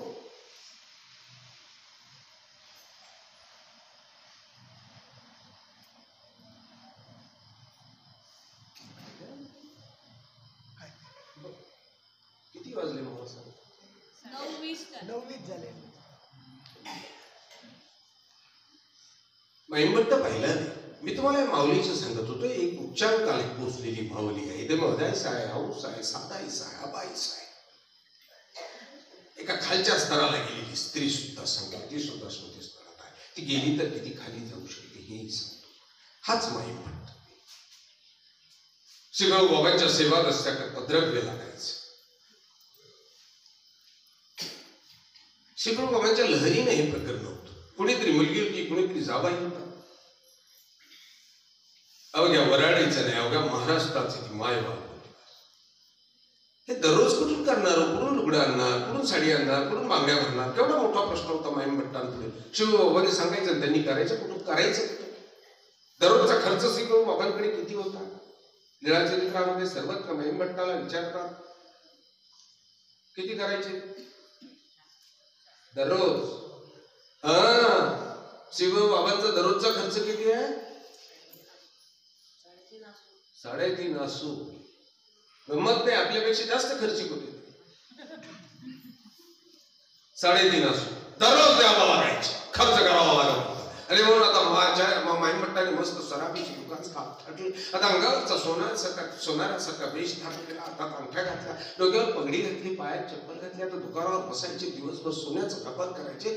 निर्दोन नगर झालं तर भिक्षेला निघायचे गावात. मात्र गावातल्या एका महिलेनं मात्र हे लक्षात ठेवलं की हा ब्राह्मण मात्र ढोकी आहे, सोन्याचं दुकान आहे, भीक मागून खातो. भिक्षेतला अंतर या माऊलीला नव्हता, भीक मागून खातो, याची जिरवली. आणि मग मात्र या बाईने अगदी कुरड्या झाला होता. कुरड्याचा तो कुंडा दरवाजाच्या आत 2 दिवस पडू दिला. एरवीच कुरड्याच्या कुंड्याने प्रचंड मोठी दुर्गंधी येते. 2 दिवस तो पडला, अजून सडला. आणि मग त्या दिवशी माईमभट्ट दुपारी निर्दोन नगर झाल्यानंतर भिक्षेला निघाले. बाईच्या दारात गेले, भिक्षा आवाज दिला. अरे बाई रागानं बाहेर आलेली आहे. उचलला तो कुंडा सडलेला आणि माईमभट्टाच्या झोळीत टाकला. माईमभट्ट आता पुढच्या घरी गेले. झोळीचं उजं पाहिल्याने विचार केला की आपल्या दैनंदिन आहार तर पूर्ण झालेला. माईमभट्ट आता बाहेर गेले, गावाच्या बाहेर गेले. विहिरीच्या कडेला आपली झोळी ठेवली, उत्तरापंथीला मुख केला, हातामध्ये पाणी घेतलं आणि सर्वत्र श्री चक्रधर महाराजांना ती झोळी दृष्टीभूत करतात की प्रभू श्री चक्रधर महाराज, हे झोळीतलं तू 1.25 अमृत असं अन्न तर सांगितलं. झोळीतलं पवित्र अन्न आपल्या कृपा दृष्टीने आता अवलोकन करून हे पवित्र करून दे म्हणून प्रार्थना केली. मग मात्र श्री गोविंद प्रभू बाबांना चिंता निर्माण झाली. अरे आता माझा मैया काय खाणार आहे? राजमठाच्या बाहेर श्री प्रभू बाबा निघाले, दुडू धावत निघाले. आणि माईमभट्ट जेवत असलेल्या कडेवर निघून गेलेली माईमभट्टाने झोळी पडली, घास तोंडात घातला आणि श्री प्रभू बाबांची दृष्टी त्या घासावर पडली. तशी त्या सडक्या कोंड्याला सुद्धा अमृत असं चव आली. आणि माईमभट्ट मात्र अमृताचं जेवण देखणं जेवले. मला या स्मृतीत ती माऊली करते हे भेडे, त्यांनी पिळवलं काय ग तुझं? स्त्री या उच्च टोकाची लीळा स्मृतीस्थळामध्ये दिसते, इकडे मात्र लखाईचा रंबाईसा दिसते, मदाईसा दिसते. दोन्ही टोकाला जाता येतं, लक्षात घ्या. माईमभट्ट एका टोकाला गेलेले पाहिले अहंकारानं डबडब फुगलेला माईमभट्ट, काया प्रणित करणारा सर्वज्ञांना हा माईमभट्ट अबाईचा पुढे नतमस्तक झालेला दिसतो. हो, आचार्य श्री नागदेव माईमभट्ट जेव्हा आचार्य श्री सर्वज्ञांकडनं निघताय, मला गंगातीर ओळखतोय, मी मात्र श्री बाबांच्या आता सेवा दर्शन जाणारा म्हणणारा माईमभट्ट सर्वज्ञांची आज्ञा घेऊन आता रिद्दीपूरच्या वाटेने निघालेला. रिद्दीपूरच्या त्या वेशीजवळ पोचला आणि विचार करायला लागला, मी गोविंद बाबांना ओळखणार कसा? विचार करायला लागले. तितक्या समोर एक माणूस चालला होता, गळ्यात मडकं होतं, पाठीमाग झाडणी होती, चेहऱ्यावर अनंत जन्माचे दुःख आणि वेदना होत्या. फाटके कपडे होते, खाली मानेनं मात्र दुरू चालला होता. पावलं पुसण्याकरची मागची झाडणी शिराई मात्र पावलं पुसून चालली होती. आणि माईमभट्टाने या मातंगाला वापरलेलं वाक्य मात्र काळजात होतून जातं, जे आम्हाला कधीही जमलं नाही. माईमभट्ट मात्र जाणाऱ्या मातंगाला सांगता, महात्मे हो दंडवत. मातंग मात्र खाली मानेनं जोरात पळतो, कुणाला तरी बोलला असं वाटलं. तसं माईमभट्टाला आवाज दिला, महात्मे हो. आता मात्र मातंग थांबला, त्याच्या लक्षात आला, रे मलाच तर कोणीतरी म्हणताय. खाली मारलेला हा मातंग आता माईमभट्टाच्या समोर येऊन हात जोडून उभा राहिला. तसं माईमभट्टानं मातंगाला सांगितलं, महात्मे हो, मला गोविंद प्रभू बाबा कुठे आहेत सांगा. त्याच डोळ्यात पाणी आलंय. मातंगाच्या गदगदलं. आसवांना वाट मोकळी करून देऊन विचार करायला लागला, अरे आज मला देवाचा पत्ता विचारला नाही, अनंत जन्म मला समाजाने उपेक्षा केली, गावाच्या बाहेर ठेवलं, आम्हाला स्वयंपाक करून खाता आला नाही, यांची जेवण झाल्यानंतर उरलेलं उष्टान्न आमच्या पदरात पडलं, आमच्या लेकरा बाळांना खाऊ घातलं, आमचं जीवन सार्थक झालं का? देवाचा पत्ता विचारला, ज्या वेदांना कळाला नाही, जी वेद ही नेती म्हणताय, हो ज्या वेदांना कळालं नाही, आम्हाला कळत नाही, म्हणून वेद कानावर डोळ्यावर हात ठेवतात, मात्र मला देवाचा पत्ता विचारला नाही. हा मातंग या माईमभट्टाला देवाचा पत्ता सांगतोय आणि सांगता 2-3 लीळाही सांगून टाकतो श्री गोविंद प्रभू बाबाच्या. अगदी नमस्कार करून माईमभट्ट घेतात, पटकन हा मातंग निघून जातो. कोणी जर ऐकलं तर आपली जीभ कापल्या जाणार आहे, ही भावना निर्माण होते, पळून जातोय. माईमभट्ट मात्र डोक्यावरची ती गुळाची दुर्डी खाली ठेवतो आणि जाणाऱ्या मातंगाला दंडवत घालतो. म्हटलेला श्लोक सुद्धा अफलातून आहे. संस्कृतची जाणकार मंडळी आहे, उद्याच्या व्याख्यानामध्ये समजून सांगतील. माईमभट्टाने जाणाऱ्या मातंगाकडे पाहून श्लोक निर्माण केला आणि त्याला प्रणाम केला, दंडवत घातली. ते खाली उतरलेला माईमभट्टही आपल्याला पाहावं लागेल ना. हा माईमभट्ट आम्ही कधीतरी आठवा ना. बेडकासारखा माईमभट्ट फक्त आम्ही का सांगत फिरलो? इथेही खाली या की माईमभट्ट इतक्या सुद्धा नम्रतेला पोचला होता. पराकोटीची नम्रता. मातंगाला देव पत्ता विचारला म्हणून त्याला दंडवत घालावे, त्याच्यावर एक संस्कृत सुभाषित म्हणावं. हा मातंग बाबा हा माईमभट्ट श्रीगुरु बाबांच्या दास्यात येतो. श्रीगुरु बाबांना विनंती करतो, मला राहू द्या, सन्निधानी राहू द्या. श्रीगुरु बाबा राहू देतात. हा माईमभट्ट आता मठामध्ये येतो. या अबाईसा नावाचं पात्र सुद्धा मावले हो. तुम्हाला समजून सांगतो, ही अबाईसा त्या मठाचा व्यापार करत होती. सर्वज्ञांनी श्रीगुरु बाबांच्या सेवा करता पाठवली होती. अबाईसा म्हणजे आचार्य नागदेवांची आई, मादाईसाची चुलती, उमाईसाची आई. परत आली माईमभट्ट माता त्या अबाईसाला गेले मठामध्ये. अबाईसा काहीतरी व्यापार करत होती. माईमभट्टाने दंडवत केलं, सांगितलं, भाई माझं हे मठीचा व्यापार, मला या मठाचा काहीतरी व्यापार सांगा. अबाईसानं पहिलं, अरे बा, उठून उभी राहिली, थरारली, हात सोडली. नाही रे बा, मी तुला कसा व्यापार नाही आई, माझं हे मठीचा राग पुंजा भरावयाचा व्यापार. मला या मठातला राग, चुलीतली राग आणि झालेल्या मठाचा पुंजा कचरा तो भरण्याचा व्यापार द्या. पराकोटीचा नम्र झालेला माईमभट्ट आम्ही पाहिला. पाहावं लागेल ना. हा श्रुतीस्थळात सापडेल, लीळा चरित्रात नाही. हे श्रुतीस्थळ सांगणार आहे.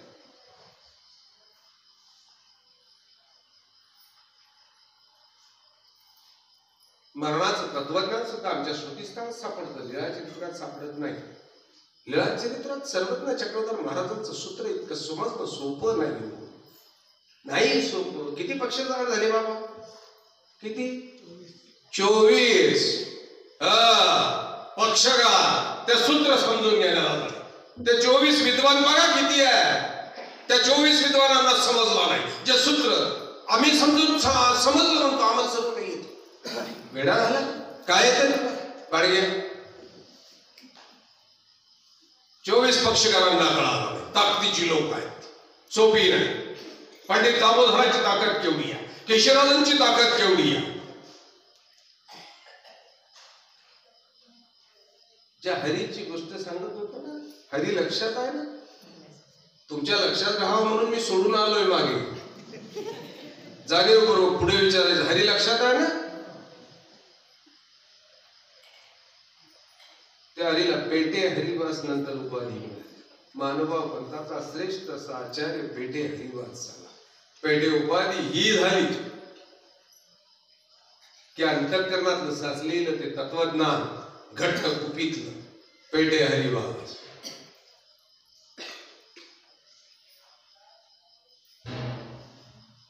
मरणाचं तत्वज्ञान तुम्ही श्रुतीस्थळ वाचा.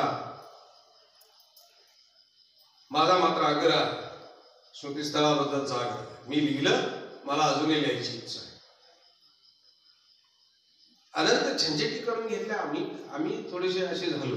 नाही तर श्रुतीस्थळ अजून लिहायचं, अर्वाचीन श्रुती लिहायला पाहिजे. तुम्ही श्रुतीस्थळ वाचा. मरणाचं तत्वज्ञान, सप्त ग्रंथांचं बाबा माझं स्वप्न होती. 7 ग्रंथ एकत्र आली पाहिजे. अवघ्या पंथानं ते प्रकरण डोक्यावर घेतलं. 7 ग्रंथ एकत्र आली पाहिजे. ज्ञानेश्वरी तुकाराम गाथाला लोक डोक्यावर घेत असतील तर सकल शास्त्राची प्रमाणभूत असलेली ही आमची 7 ग्रंथ आहे. अवघ्या ब्रह्मविद्याशास्त्राला प्रमाणभूत असलेली 7 ग्रंथ एक वेळेला असली पाहिजे. तुम्हाला नाही आवडत, पैसे नाही तुमच्याजवळ, ठेवायला जागा नाही, तेव्हा तुम्ही घेत ना. बरं, वाचायचं कशाला वाचायचं? जरी तो भूत बाधा भैर माद र पीडा विनाश शिक्षण दारिद्र्य बस. अपुत्रो लभते पुत्र, बस तेवढे पाहिजे. राजमान्य भवे लक्ष्मी, दोन्ही लक्ष्मी पाहिजे. एक चालणारी पाहिजे, एक खिशात गुडगुड करणारी पाहिजे. दत्तात्रय त्यामुळे ती तुमच्या घरात सापडू शकतात. सप्तग्रंथ तुमच्या घरात ठेवायला जागा नाही ठेवणार. श्रुतीस्थळामध्ये मरणाचं तत्वज्ञान तुम्हाला उपदेशांनी किंवा साधूंनी मरत असताना काय करावं याचं तत्वज्ञान श्रुतीस्थळामध्ये. मदाईसाचं वृद्धत्व आलं, तुटलं की फोड झाला होता आणि हळूहळू मदाईसा थकायला. आचार्य श्री नागदेवांना कळालं मदाईसा परमार्गाला निमित्त होती. आचार्य श्री नागदेवांना निमित्त होती, अनुसरणाला निमित्त होती. आणि म्हणून आता आचार्य नागदेव स्वतःच्या त्यात मदाईसाकडे बहिणी होती. मदाईसाच्या सेवेकरता निघाले, पोहोचले. मदाईसाची अवस्था पाहिली आणि मदाईसाची सेवा शुश्रूषा करायला लागली. विचारलं, रुपये वैद्या ते बोलावू, वैद्याला बोलू. मदाईसाने मात्र हात जोडून सांगितलं, नको आता, मी जगणार नाही. जर जगणारच नाही तर मी ईश्वर वचनभंग का करेन. आचार्यांच्या लक्षात आलं की आचार्य आता मदाईसाची सेवा शुश्रूषा करत होते. महिना 2 महिने 3 महिने गेले असतील, तो शेवटचा क्षण उत्पन्न झालाय. आता मदाईसाचा श्वास कमजोर झाला होता, नाडी मंद व्हायला लागली होती, ओठ कोरडे झाले होते, डोळे खोल गेले. आता मोठ्या ताकदीनं मदाईसा कधीतरी उघडून पाहत होती. पाण्याचा थेंब मुखात जात नव्हता, पण रात जात नव्हता. आचार्यांची डगडगली डोळे डगडगली, काळी भरून आलं गदगदलेल्या अंतःकरणानं. थकलेल्या रुपाईसाचा मदाईसाचा हात आपल्या हातात केला. दिलं, रुपये तुझं देव आठवतो. मृत्यू शय्येवर पडलेल्या मदाईसाला आमच्या प्रथम आचार्य श्री नागदेवांनी विचारलं, रुपये तुझं देव आठवतो? हो बा नागदेया. ताकद एक पटून डोळे उघडल्याने रुपयाने सांगितलं, हो माझं देव आठवतो बा. गहिवरलेल्या स्वरात नागदेवानं विचारलं, रुपये तुला देव कसा आठवतो? आणि आमची मदाईसा आता वज्रीची लीळा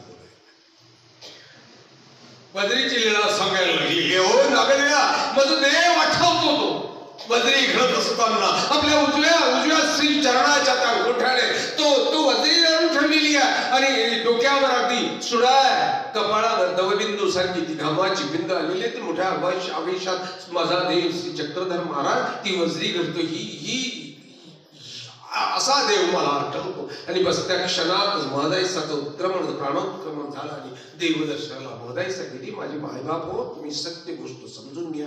आता मला तुम्ही सर्वांनी समजून सांगा. संतांपासून, आमच्या तपस्विनींपासून तर आमच्या माऊल्यांपासून सर्वांनी समजून सांगा. अंतिम क्षणी कसलं स्मरण केलं पाहिजे? ज्या मदाईसानं तुम्हाला स्मरण दिलं, ज्या मदाईसानं सर्वज्ञ चक्रधर महाराजांना बोलत केलं, तू नसती तर नसले दिसले स्वामीचे सूत्र, परमार्गाच्या वृद्धे तुझला शतकोटी वंदना. जे मदाईसाला म्हटलंय की मदाईसे तुझं नसती तर सर्वज्ञांचं एक सूत्र सुद्धा आम्हाला दिसलं नसतं. म्हणजे राजमित्राची सुरुवात आहे. मदाईसे पुसिले जिजी या वाक्यानं सुरुवात झालेली त्या मदाईसाने शेवटच्या क्षणी मात्र वज्रीची लीळा स्मरण करत करत जर आपलं देह ठेवलं असेल तर आपण काय केलं पाहिजे? शेवटचा क्षण असला काय पाहिजे? तुमच्याच्याने मरत असताना तुमच्याच्याने म्हटलं गेलं नाही तरी चालेल, परंतु तुमच्या मुलींनी किंवा नवऱ्यांनी किंवा भावानी तरी तुमच्या कानाजवळ बोलायचं नसेल ना, तू सह्या करून ठेवले का, सोनं कुठे, चाव्या कुठे, यापेक्षा तिला सांगितलं पाहिजे, अगं आई मानी वज्रीची लीळा, तिच्याकडे वज्रीची वळल्या म्हणून या बघा ती देवश्री चक्रधर महाराजांच्या प्रेमाला पात्र होते का नाही, मोक्षाला जाते का नाही. मरणाचं तत्वज्ञान सांगितलंय हो आमच्या माऊलीनं. आम्ही कधी विचार केला याचा?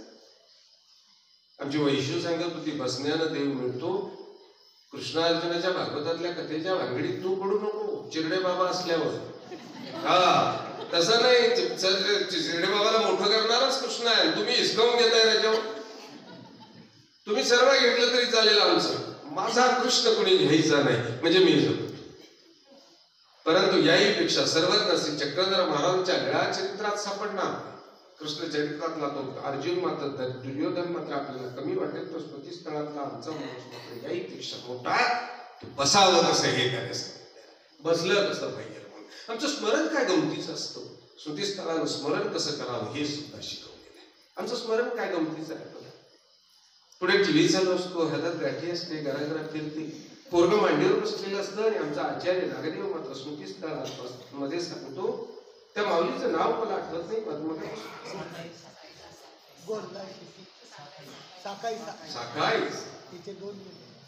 नातवंड गोंदो आणि गोल्लो आणि सिटी. गोंदो आणि गोल्लो सिटी. गोल्लो गोंदो गोल्लो गोल्लो नाही, गोल्लो आणि सिटी दोन मुलं. काय झाले या कालखंडामध्ये? मी कृष्ण कथेकडे निघून गेलो. श्रुतीशी माझा संबंध नाही. बाबांनी माझं या व्याख्यानात खऱ्या अर्थाने कृष्ण टाकायला पाहिलं होतं, पण ते म्हणे नाही, कृष्ण बाबांनी हिसकावून घेतलेलं प्रकरण पुढे 7 दिवस. त्याच्यामुळे मग तिथं जर कृष्ण होणार आहे तिथे तुम्ही श्रुती बरोबर म्हटलं काही हरकत नाही. त्यावर काही श्रुती आता नाही म्हटली ते काही नाव. या प्रकरणामध्ये मायबाप दुसरं कारण आहे की गेल्या 2 महिन्यापासून मी आजारी. बरोबर काल 1 तारीख होती, मला 2 महिने ऑपरेशन झाले. 1 तारखेला माझं ऑपरेशन झालं. त्यामुळे या दरम्यान वाचन बंद आहे, लिखाण बंद आहे, मेंदू दुसरीकडे जा.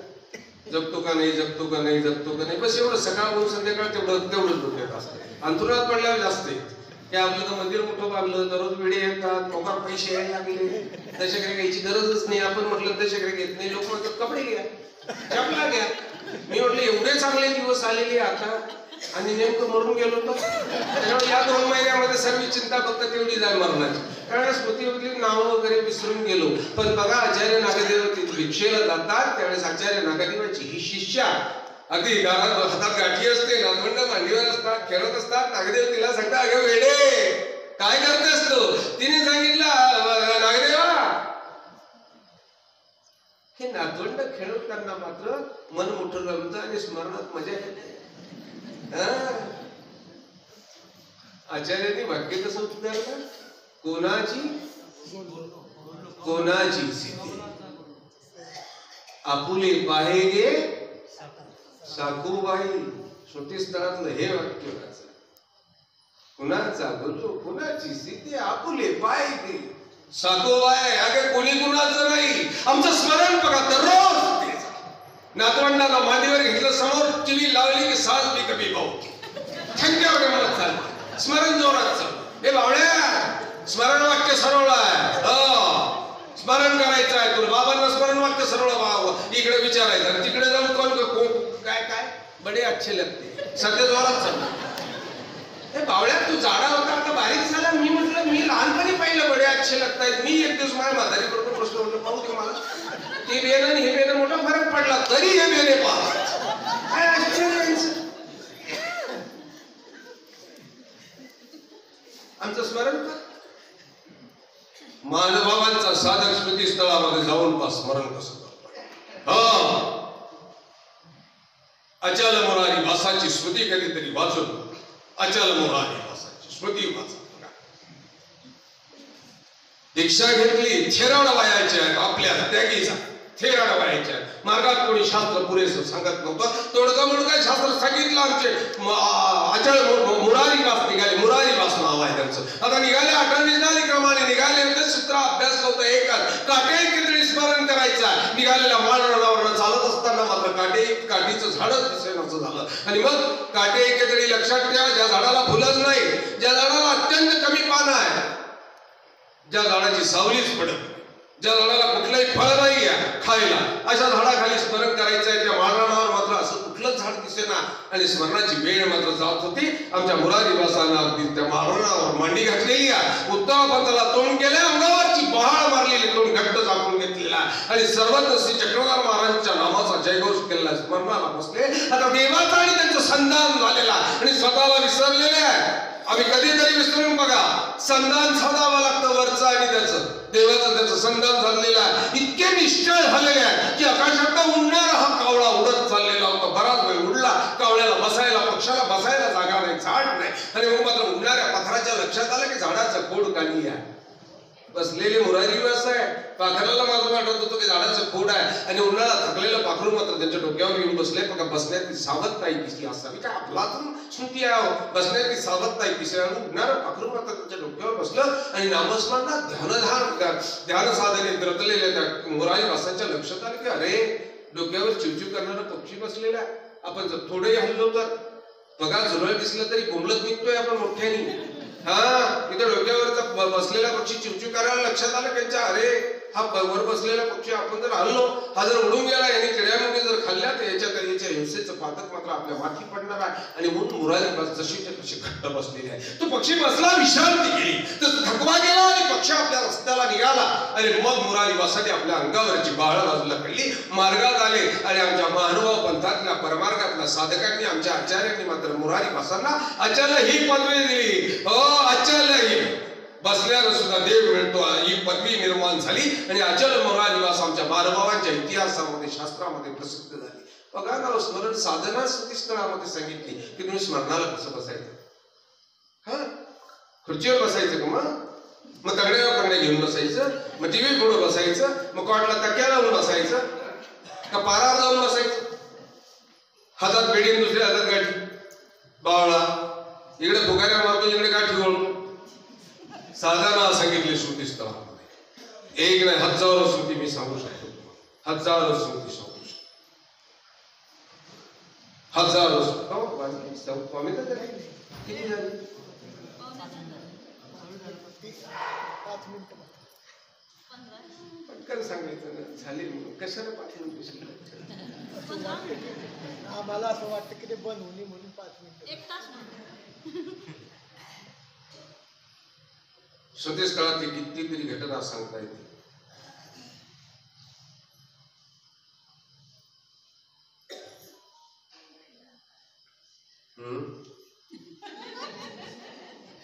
काय म्हणतो विजूबाई? आता कोण राहिलं अजून पात्र?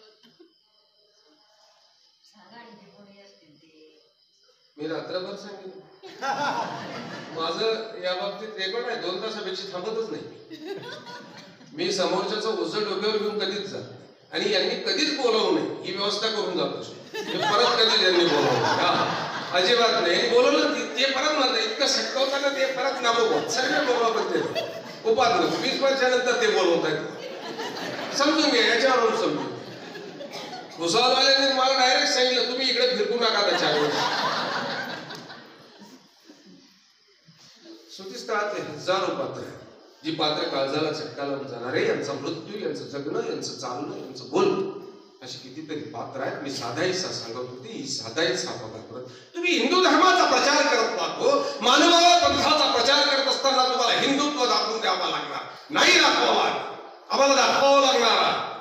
हा, साधाईसाने हिंदूंना पहिल्यांदा रक्षण केलेलं आहे. आम्हाला अनेक वेळेला विचारतात, हो तुम्ही महादेवाला जात नाही, तुम्ही गणपतीला जात नाही, तुम्ही मारुतीला जात नाही. सांगा ना त्यांना, तुम्ही जाऊन काय केले? आम्ही न जाऊन सुद्धा तुमचं रक्षण केलं, न जाऊन सुद्धा रक्षण केलं. चारिधाम करणाऱ्यांना सांगा, तू काय केलं चारिधामला? अर्धा वेळ अमृतांजनच गुडघ्याला लावत बसला. काय केलं चातुर्मात्र तुम्ही चारिधामला जाऊन? पण आमच्या साधवीने काय केलं हे समजून सांगा. ज्योतिर्लिंगातलं एक ज्योतिर्लिंग आहे, आमच्या साधाईसानं ठेवलं म्हणून आज या लोकांना सांगा ना तुम्ही यांना. त्याच्या पाणी वाहिल्यानं तो पावन होतो का नाही मला नाही सांगता येणार. बेलाची पानं वाहून तो पावन होतो का मला नाही सांगता येणार. पण हो, अल्लाउद्दीनची पहिली स्वारी होती, अल्लाउद्दीन खिलजीची पहिली स्वारी. महाराष्ट्रातली मंदिरं उद्ध्वस्त होती, तोडल्या जात होती, आमच्या माय मावल्यांची आबरू लुटल्या जात होती. आणि त्यावेळेला सर्व महाराष्ट्र पूर पडला होता. आचार्य नागदेवांच्या लक्षात आलं, 500 परिवार आहे, किमान 300 तरी स्त्रिया होत्या. आचार्य नागदेवांच्या लक्षात आलं, आपल्या मार्गामध्ये तरुण स्त्रिया, वृद्धांचं ते तरुण स्त्रियांचं धर्म आणि यांचं संरक्षण करणं आपली जबाबदारी. आचार्यांनी शांततेने विचार केला आणि साधाईसाला जवळ बोलवलं. साधाईला सांगितलं, साधे वृद्ध आहे, शरीराने जाड. तिला सांगितलं, साधे तुला देवाचं वरदान, वाजत वारा धरजे वर पडीत अबाळ धरजे, तुला अभय आहे. तू एक काम, या वृद्ध स्त्रिया तू यांना तुझ्या ताब्यात हे संधी दिली. मी मात्र या तरुण स्त्रियांना घेऊन वर घाटावर जातो. हे गेलेलं आलेलं वादळ आपण यवनांची आलेली धाड केली की मी परत येईल. अरे ही म्हातारी स्त्री जिला उठता येत नाही, काठीच्या आधाराने उठणारी साधाईसा मात्र मोठ्या अपेक्षानं सांगताय, हो नागदेवा जा, मी रक्षण करेल त्यांचं. आचार्य निघून गेले आणि या साधाईसानं हा पहिले बाया जमा केल्या. आचार्यांचा मुक्काम मात्र त्यावेळेला कुठं होता?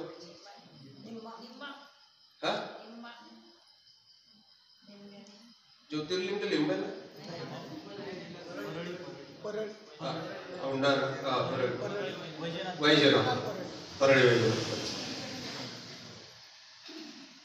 साधारण सर्व परिवार घेतले वैजनाथाच्या मंदिरात सर्व स्त्रियांना मध्ये बसवलं आणि साधायचा वैजनाथाच्या जे ज्योतिर्लिंगापैकी प्रसिद्ध वैजनाथाचं ज्योतिर्लिंग त्या मंदिराच्या दरवाजाशी काठी टिकून साधायचा बसली. समोर मात्र ती यवनाची धाड चालली ती घोड्यावर स्वार चालली ती हातात तलवारी होती भाली होती बच्चे होते.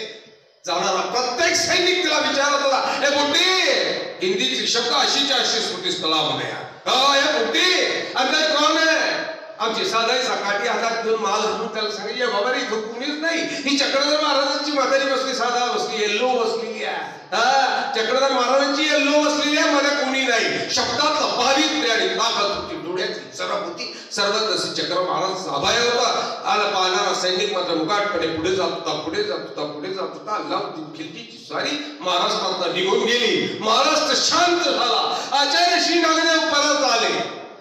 हा परिवार सर्व एकत्र भेटला. ही कथा बाजूला जाऊ द्या पण केवळ साधायसामुळेच ज्योतिर्लिंग शाबूत राहिला. अन्यथा जाणाऱ्या यवनांनी ते ज्योतिर्लिंग उद्ध्वस्त केल्याशिवाय सोडलं नसतं. ते गोप ज्योतिर्लिंग तोडल्याशिवाय केले नसतं. इतिहास आहे आमच्या स्मृतीस्थळामध्ये सांगितलं तुम्ही यांना.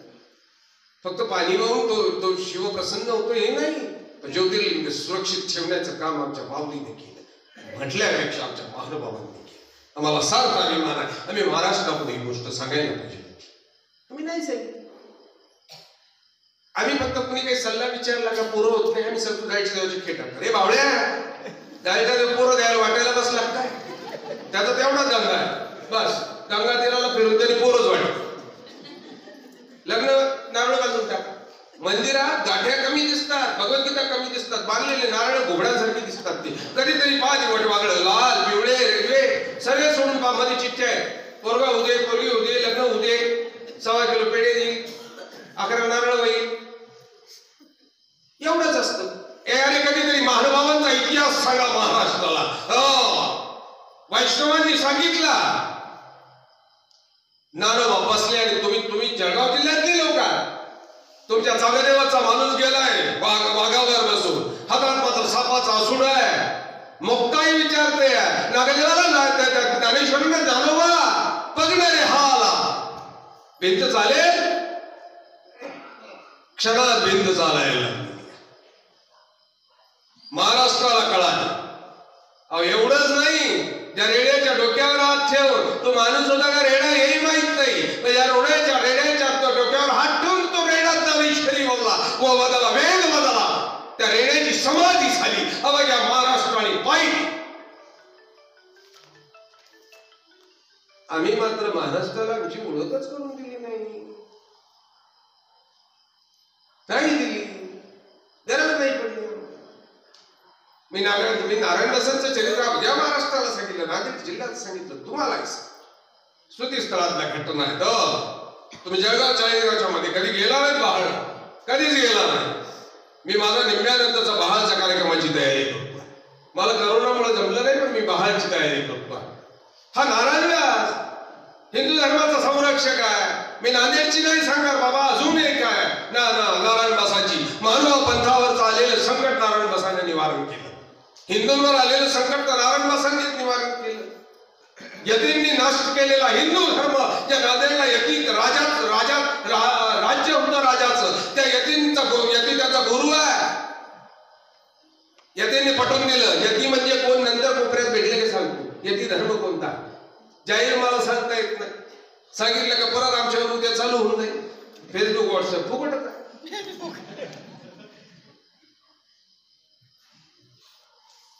त्या यतींनी नष्ट केला. हिंदू धर्म खोटारडा लबाड राजाला पटवलं. राजाने हिंदू धर्मीय संन्याशांना पळवायला सुरुवात चर्चा करायला महात्मे यायला लागले संन्याशी यायला लागले. जे त्र्यंबकला न्यायपीठ होतो ते त्र्यंबकवाले गेले पैठणवाले गेले पराभूत झाले नांदेडवाले गेले पराभूत झाले. आता माझा हिंदू धर्म संपलेला होता. हिंदू धर्माला महाराष्ट्रातून आता परागंडा करणार. गावात मात्र त्यावेळेला मुनिव्यास नांदेडकरांचा मुक्काम होता. मुनिव्यास नांदेडकरांना हिंदू धर्मीय लोकांनी सांगितलं हे बघा महानुभावांची हेळसांड करणारी माणसं जेव्हा हिंदूंवर संकट आली ना त्यावेळेस महानुभावांच्या पायावर नतमस्तक झाली. ही गोष्ट महाराष्ट्राला सांगितली पाहिजे, सांगायला पाहिजे. नाही सांगितलं. हा, हे सर्व हिंदू गेली. संत मुनिव्यास नांदेडकरांना विनंती केली, मुनिव्यास हिंदू धर्माचा प्रश्न आहे, कुठल्या पंथाचा नाही आहे. हिंदू धर्माचा पंथ प्रश्न आहे. हिंदू राहिलं तर आपण हळर आहोत. तुम्ही चर्चेला चालू. मुनिव्यास नांदेडकर मात्र यतींबरोबर चर्चा करायला गेले आणि मुनिव्यास नांदेडकरांनी यतींचा पराभव, शास्त्रात पराभव झाला. यतींनी हात झटकले आणि यतींनी आता दुसरा डाव टाकलाय की आम्हाला शास्त्र म्हणायचं. माझं बोलणं लक्षात ठेवा. कृष्ण अर्जुनाला सांगतो की माझी भक्ती करण्याकरता काही लागत नाही, तुझ्याजवळ जे आहे ते मला सांग, मी ते स्वीकारतो. मग तुझ्यावर पैसे नाही ना, काय आहे, सोनं नाही, काही नाही, काय हरकत नाही. मग तुझ्या जो पान आहे देऊन टाक. पत्रम पुष्पम, मग तुझ्याजवळ एखादा फुल आहे का देऊन टाक. पैगा भक्तीचे नावे, ज्ञानवांची उभी आहे. पैगा भक्तीचे नावे फुले एक मज द्यावे, ते लेखे तरी म्या तुरुंबावे परिमुखची घाली. फुल देऊन टाक. मग तुझं पान आणि फुल दोन्ही नाही, तो यम पाणी देऊन टाक. बस दे पाणी, 1-2-4 थेंब मला पाणी सोडून टाक. कधी कधी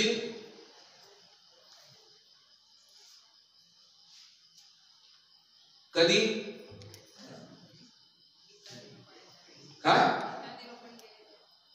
काहीच नाही तेव्हा, स्वतःजवळ काहीच नाही तर हे अर्थ. कधी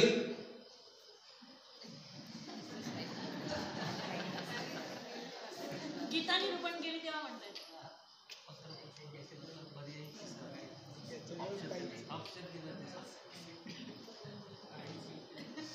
तुझ्या जो काहीच नसेल तेव्हा पानही चालेल, नाही पण फुलही चालेल, नाही पण पाणी दिलं तरी चालेल. केव्हा काहीच नाही. अरे बाबा, तुम्ही लय बाजू घेताय वयाची, नाक गेले देण्याची. तुम्ही थांबा ना. तुम्ही शिष्यांची का बरं लाज वाटताय एवढी? मला घेऊ द्या शाळा यांची ना. कधी काहीच नाही. पर्स मध्ये बऱ्यापैकी कोऱ्या कोऱ्या यांच्या पॉकेटामध्ये अगदी 500-500च्या लावले या टोळीने, तरी तुम्ही फटकी नोट करून व्हिडिओ सांगत असेल का नाही, पत्रम पुष्पम फलाम बावळा. त्याला माहित नाही तुझ्या पॉकेटात काय काय भागलीगिरी होते.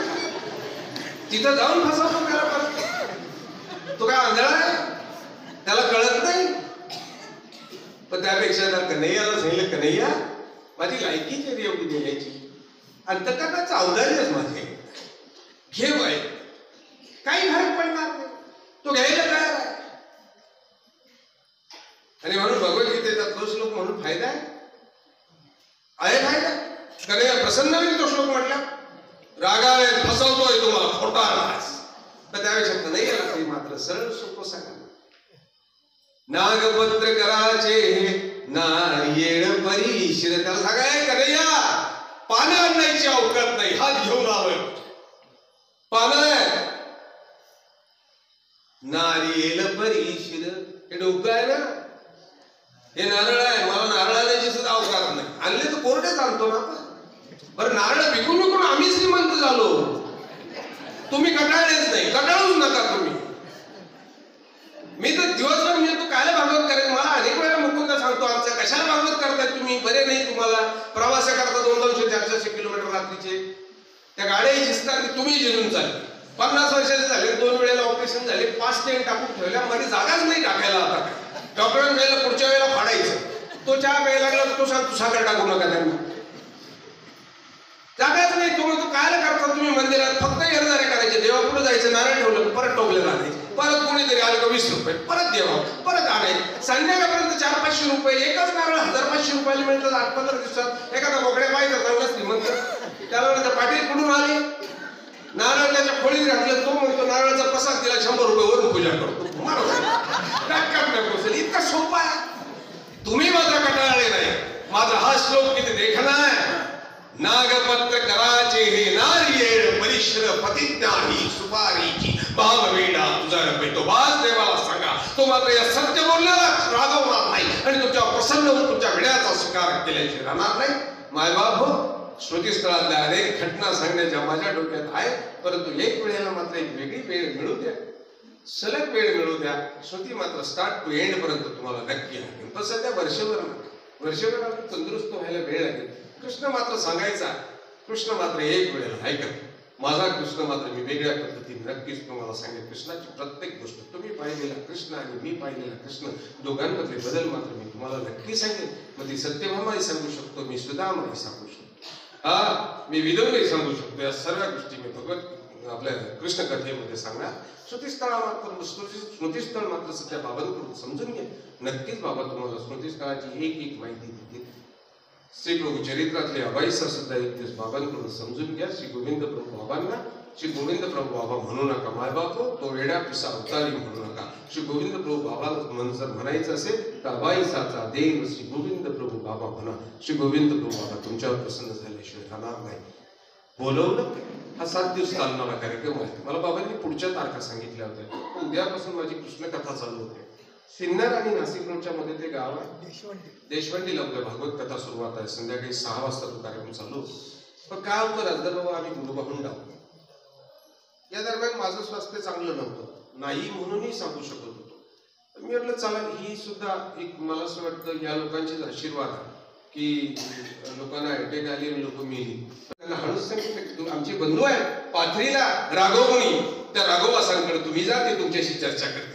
हा आता आलेला संन्याशी परत पालखीत बसून आता पाथरीला पैठण ते पाथरी त्याचा फुटबॉल केलाय. पाथरीला मात्र राघवासाला मधनच पोरगा पाठवून निरोप देऊन टाकला, शिष्य पाठवून की बाबा रे हा संन्याशी येतोय, याला मात्र व्यवस्थित गोड बोलून तुम्ही बघा कसं करायचं. मी तोपर्यंत तिकडे येतो. हा संन्याशी आता राघोबासांना पाथरीला येऊन भेटल्यानंतर राघोबासांनी गावाच्या बाहेर जाऊन त्याचं स्वागत केलं. जणकी आणला गादी घरच्या पटक्यावर टाकली, त्याचं स्वागत केलं. गंध टिळा अक्षिता गळ्यात फुलांच्या माळा दक्षिणा, त्याचं यथांचे जेवण वगैरे. आणि मग त्या संन्याशाला दुसऱ्या दिवशी सांगितलं की बाबा रे आमचे बंधू इथे जवळच नारायणदास राहतात, त्या नारायणदासांकडे जाते, तुमच्याशी चर्चा करते. हा बघा फुटबॉल किती पद्धतशीरपणे केलेला आहे.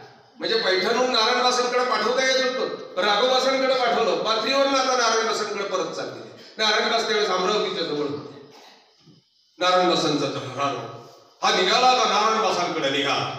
नारायणदासांनी त्या राजाला या संदेशाला जाऊन राजाला सांगितलं आम्हाला तंत्रविद्येत चर्चा करायची नारायणदासाशी. हे श्रेष्ठ समजतात महानुभाव महाराष्ट्रात सगळ्यांना, श्रेष्ठ हिंदू धर्माचे अनुयायी. मला चर्चा करायची तंत्रविद्येत. राजानं नारायणदासांना बोलवलं, नारायणदासांना सांगितलं. नारायणदासांनी सांगितलं काही हरकत नाही, जेवण खावण करा, तुमची पूजा अर्चा करा, आपण उद्या चर्चा करू. दुसऱ्या दिवशी मात्र राजसभा भरली, सर्व लोक आले, राजे रजवाडे आले आता. आणि आता चर्चेला सुरुवात झाली. नारायणदासांनी 2-5 मिनिटं चर्चा केली. बघा मानव, नारायणदासांनी सांगितलं चर्चा चालू, मला स्वभावाला जायची वेळ झाली, जरा स्वभावाला जाऊन येतो. आता तांब्या घेतला आणि स्वभावाला गंगा तीराच्या गंगेच्या कडेला निघालेले, नदीच्या कडेला निघालेले नारायणदास गेली. आणि नंतर तिकडून गोपाळ इथं मात्र येऊन पोहोचले त्या राजाच्या दरबारात. आणि त्या गोपाळांनी सांगितलं आम्हाला पाठवलं, आम्ही चर्चा करतो यांच्याबरोबर. त्या तांत्रिकाबरोबर या गोपाळांनी चर्चा केली. तांत्रिक पराभव. राजाने त्यांना राज्यातून हुसकावलं. हुसकावलं असताना या तांत्रिकांनी दिलेलं सर्टिफिकेट महत्वाचं आहे. या तांत्रिकांनी सांगितलं हिंदू धर्म श्रेष्ठ आहे आणि त्या मानव पंथ अत्यंत श्रेष्ठ आहे, देवाचा मार्ग आहे, ते मिळवून देणार. हे संन्याशीचे शब्द आहे, आम्हाला वाचायची नाही.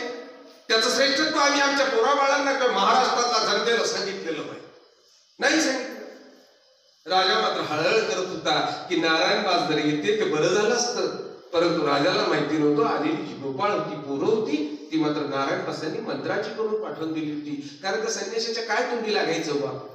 जो प्रलय निर्माण करू शकतो त्या नारायणदासाला गोपाळ करणं, मंत्राची गोपाळ करणं, पोरं करणं कठीण नव्हतं. त्या पोरांनी मंत्राची गोपाळ करून पाठवली आणि त्या संन्याशाला पराभूत केलेली ही स्मृती कळाली पाहिजे की नाही, आपल्याला कळायला पाहिजे. या स्मृती वाचल्या पाहिजे. बाबांकडनं कधी आता नाव तो काय म्हणतात बाबा तुम्ही, स्मरण वाक्य सर्व, बरोबर. स्मरण वाक्य सर्वांच्या अगोदर बाबांकडनं स्मृती एक वेळेला समजून घ्या. श्रुतीचा एक भाग, एक टप्पा जर तुम्ही काळजात भरला तर माय बापू तुम्हाला आचार कसा करावा, आमची साधक कशी होती, काय ताकदीची होती, आम्ही काय, त्या दोघांमधली तुलना आपल्याला करता येईल. लक्षात घ्या. वाचले ना? नाही, मला त्रास नाही, मला बाबांनी सांगितलं. त्यांनी सांगितलं मी म्हणजे वेळेला पक्का. मला बाबांनी सांगितलं 11 मी थांबणारच नाही 11. तुम्ही निघून गेले तरी मी बाबाला सांगेल बसा माझे 11 वाजले अजिबात सोडणार.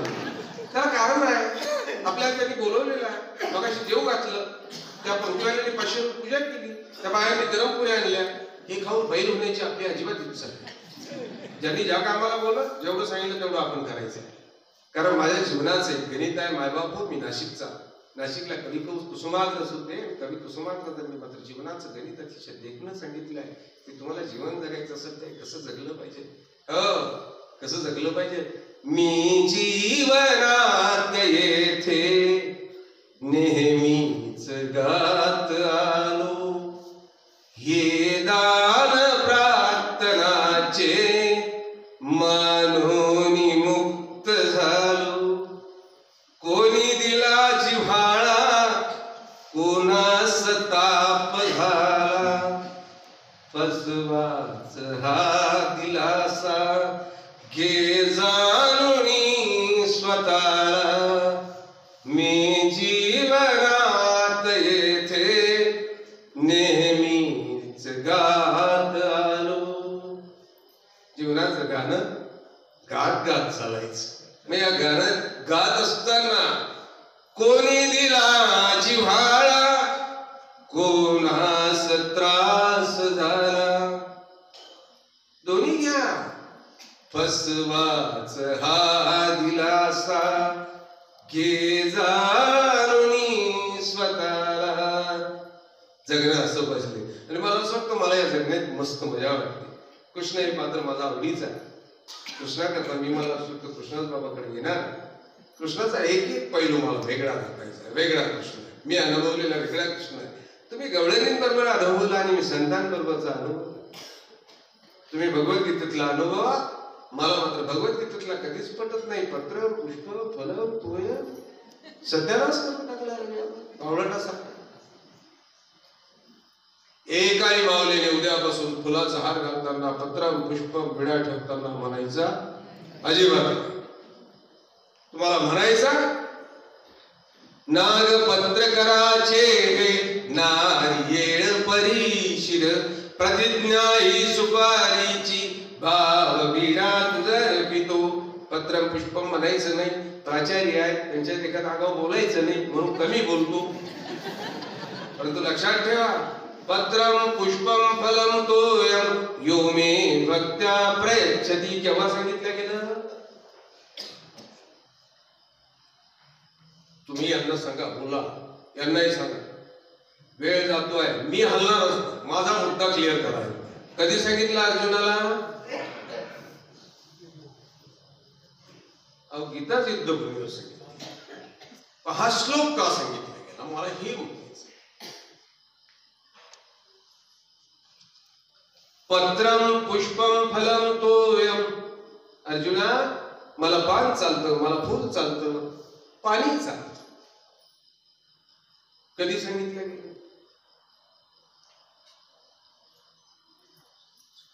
कृष्ण अर्जुनाला सांगतात बाबा रे माझ्या भक्ती करण्या आहे, तुम्हाला तंत्रविद्या सिद्ध करावं लागणार आहे. आता मुनिवास नांदेडकरांना मात्र तंत्रविद्या येत नव्हती. मुनिवास नांदेडकर मात्र मठातून आता दुःखी झाले. देवश्री चक्रधर महाराजांना प्रार्थना करायला लागले, प्रभू तंत्रविद्या ही विकल्पी आहे, मला कशी येईल रे बा, मला नाही येणार.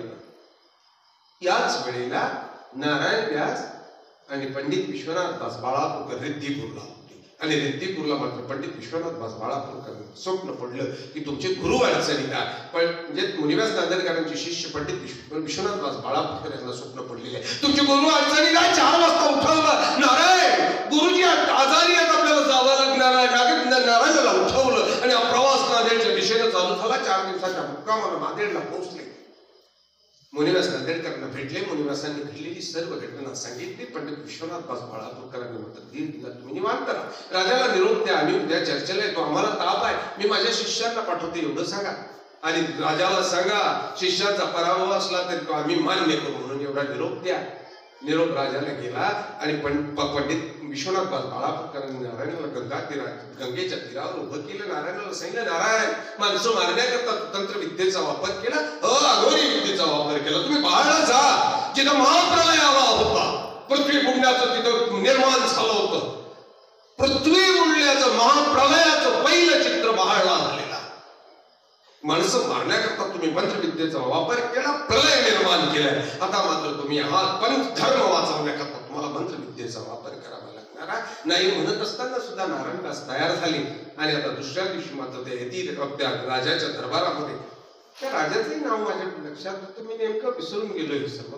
परंतु महिपाल नावाचा राजा होता. तुमच्या माहितीकरता सांगतो, महिपाल नावाचा राजा होता. त्याचं राज्य नांदेडवर होतं. आणि नांदेड ही महाराष्ट्राचं न्यायपीठ होतं, म्हणजे हायकोर्ट होतं. म्हणजे पैठणला किंवा त्र्यंबकेश्वरला न्याय झाला नाही की शेवटचा न्याय आपला नांदेडला व्हायचा. महिपाल नावाचा राजा होता. दुसऱ्या दिवशी सकाळी राजसभा भरलेली आहे. यती तिथं सिंहासनावर बसलेले, राजा सिंहासनावर बसलेला आहे. आणि पंडित विश्वनाथ बाळापूरकर आणि नारायणदास तिथे गेले. दोघांची चर्चा झाली, नारायणदासांची आणि यतींची. चर्चेमध्ये यती पराभूत होण्याची वेळ आली. आता यतीने सांगितलं, अहो इथली चर्चा सोडा, गंगा तीरावर जाऊन चर्चा करू. त्या गंगेच्या पात्रावर केळीचं पान टाकू, आम्ही त्या केळीच्या पानावर बसूया. प्रवाहावर केळीच्या पायावर आम्ही पद्मासन घालून बसणार आहे. तुम्हाला बसावं लागणार आहे. नारायणदासांनी सांगितलं, काही हरकत नाही, चला. आता गंगेच्या तीरावर आले, मायबाप हो, ही घटना होऊया महाराष्ट्रानं पाहिली. फक्त महानुभावांनी सिद्ध करण्याच्या भानगडीतनं पडल्यामुळे महाराष्ट्राच्या इतिहासात ही घटना पद्धतशीर पुसून टाकलेली आहे. पद्धतशीर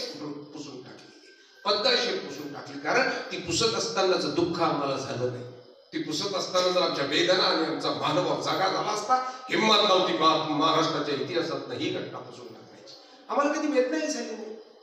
संवेदन संपलेल्या आहेत आपल्या संवेदना फक्त आता एका लिमिटमध्ये झालेल्या आहेत आमच्या.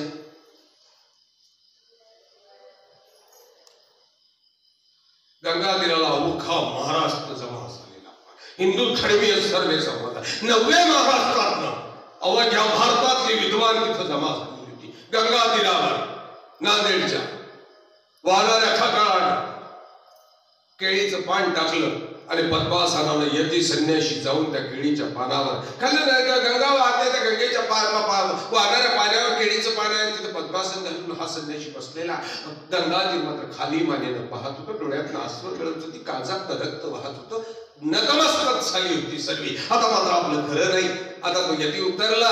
राजाने नारायण झाले काही हरकत नाही. आता नारायण निघाले उत्तरापंथीच्या देवाला हात जोडले, सांगितले, प्रभू श्री चक्रधर महाराजा, तूच बाबा खरा आहेस. केळीचं पान आलं. नारायणाने सांगितलं, त्या केळीची पानाची मला अजिबात गरज नाही. नारायण असं वाळूवर राहते, पद्मासनात बसले आणि हळूच आता असं नका हवेच्या दिशेनं वर उठायला. नारायणदास आता वर सरकायला लागले, वर सरकाय हवेत तरंगले आणि हळूच नारायणदास त्या गंगेच्या पात्रावर जिथं पाणी प्रवाहित होतं त्या पात्राच्या वर गेले. आता नदीचं पाणी खाली 2 फूट होतं, नारायणदास मात्र 2 फूट वर होते. अवघ्या गंगा तीराला पाहिलं, गंगा तीराचं काळ फाटलं, टाळ्यांचा कडकडाट झाला. कणाकणानं हिंदू महाराष्ट्रात जागा झाला आणि हिंदू धर्माचा जय जयकार झाला. हिंदू धर्माचा झेंडा फडकला. राजाने यतींना उचकावलं, महाराष्ट्रातून नदी काढून दिली तत्क्षणी. आणि हिंदू धर्मियांना ती काय म्हणतात सन्मान पत्र, ताम्रपत्र लिहून दिला. हिंदू हा सर्वश्रेष्ठ धर्म, सर्वश्रेष्ठ तत्वज्ञान आहे, ईश्वराला दाखवणारा हिंदू धर्म आहे. हिंदू धर्माला ताम्रपत्र लिहून दिलं. आणि महाराष्ट्रातला नव्हे तर भारतातला हिंदू धर्म जसाच्या तसा राहिला. ही स्मृती लक्षात घ्या. ही स्मृती आम्ही महाराष्ट्रात सांगितली नाही किंवा आपल्या पोरांना सांगितली नाही की आम्ही ज्या मानवा पंथाच्या त्या मानवा पंथाचा इतिहास उज्ज्वला आमच्या पोरांना मात्र आम्ही सांगितलं. परत सांगायला नको. त्याच्यावरती पोरं आता माळ घालायला तयार नाही, अजिबात नाही. उपदेश घ्यायला तयार नाही. ते डाब्यावर तयार आहे, ते 90 मारायला तयार आहे, गुटके घालायला तयार आहे, पण उपदेश घ्यायला तयार. पण आमच्या या बावळट सांगत असतात, त्याचं वयच काय झालं? हे बावळे 4 पोरं झाली त्याला, नाही उपदेश घेणारे. कारण आपला ज्वलंत इतिहास त्यांना माहित नाही. आता त्यांना महानुभाव म्हणायची लाज वाटते, मंदिरात घेण्याची लाज वाटते. त्याला कारण तुम्ही कोण आहात हे सांगितलं. या नारायणदासाची अजून एक घटना, महाराष्ट्रावर अजून एक संकट आलं होतं. ते एमपीतनं आलं होतं, तुमच्या मध्य प्रदेशातनं आलं होतं संकट. एक तंत्रविद्येचा निष्णांत माणूस इथं महाराष्ट्रात आलेला होता. कोणीही हिंदू धर्माचा संन्याशी त्याच्याबरोबर तंत्रविद्येची चर्चा करू शकत नव्हता. आलेला मानवा आपला आलेला संन्याशी पैठणला पोहोचला. मुनिव्यास नांदेडकरांचीच भेट झाली. मुनिव्यासांना सांगितलं मला चर्चा करायची आहे तुमच्याशी, तुम्ही श्रेष्ठ म्हटलं जातात. मुनिव्यासांनी सांगितलं काही हरकत नाही, बघा तुम्ही महानुभावांची खावण सुद्धा कशी आहे. महानुभाव अतिशय गोड बोलायला लागला की समजायचं हा आपला आता जिरवणार, नक्की जिरवणार. महानुभावांचं गोड बोलणं सुद्धा खतरनाक आहे. हा मी तुमच्याशी ज्या दिवशी गोड बोलले ना तुम्ही समजून घ्यायचं तुमचं मुडकं मोडलं जाऊ. मी शिवाय देतो तोपर्यंत अगदी निर्मळ मनात राहतो. पण आलेलं संकट कसं निवारण करावं हे महानुभाव मंडळींना माहिती आहे.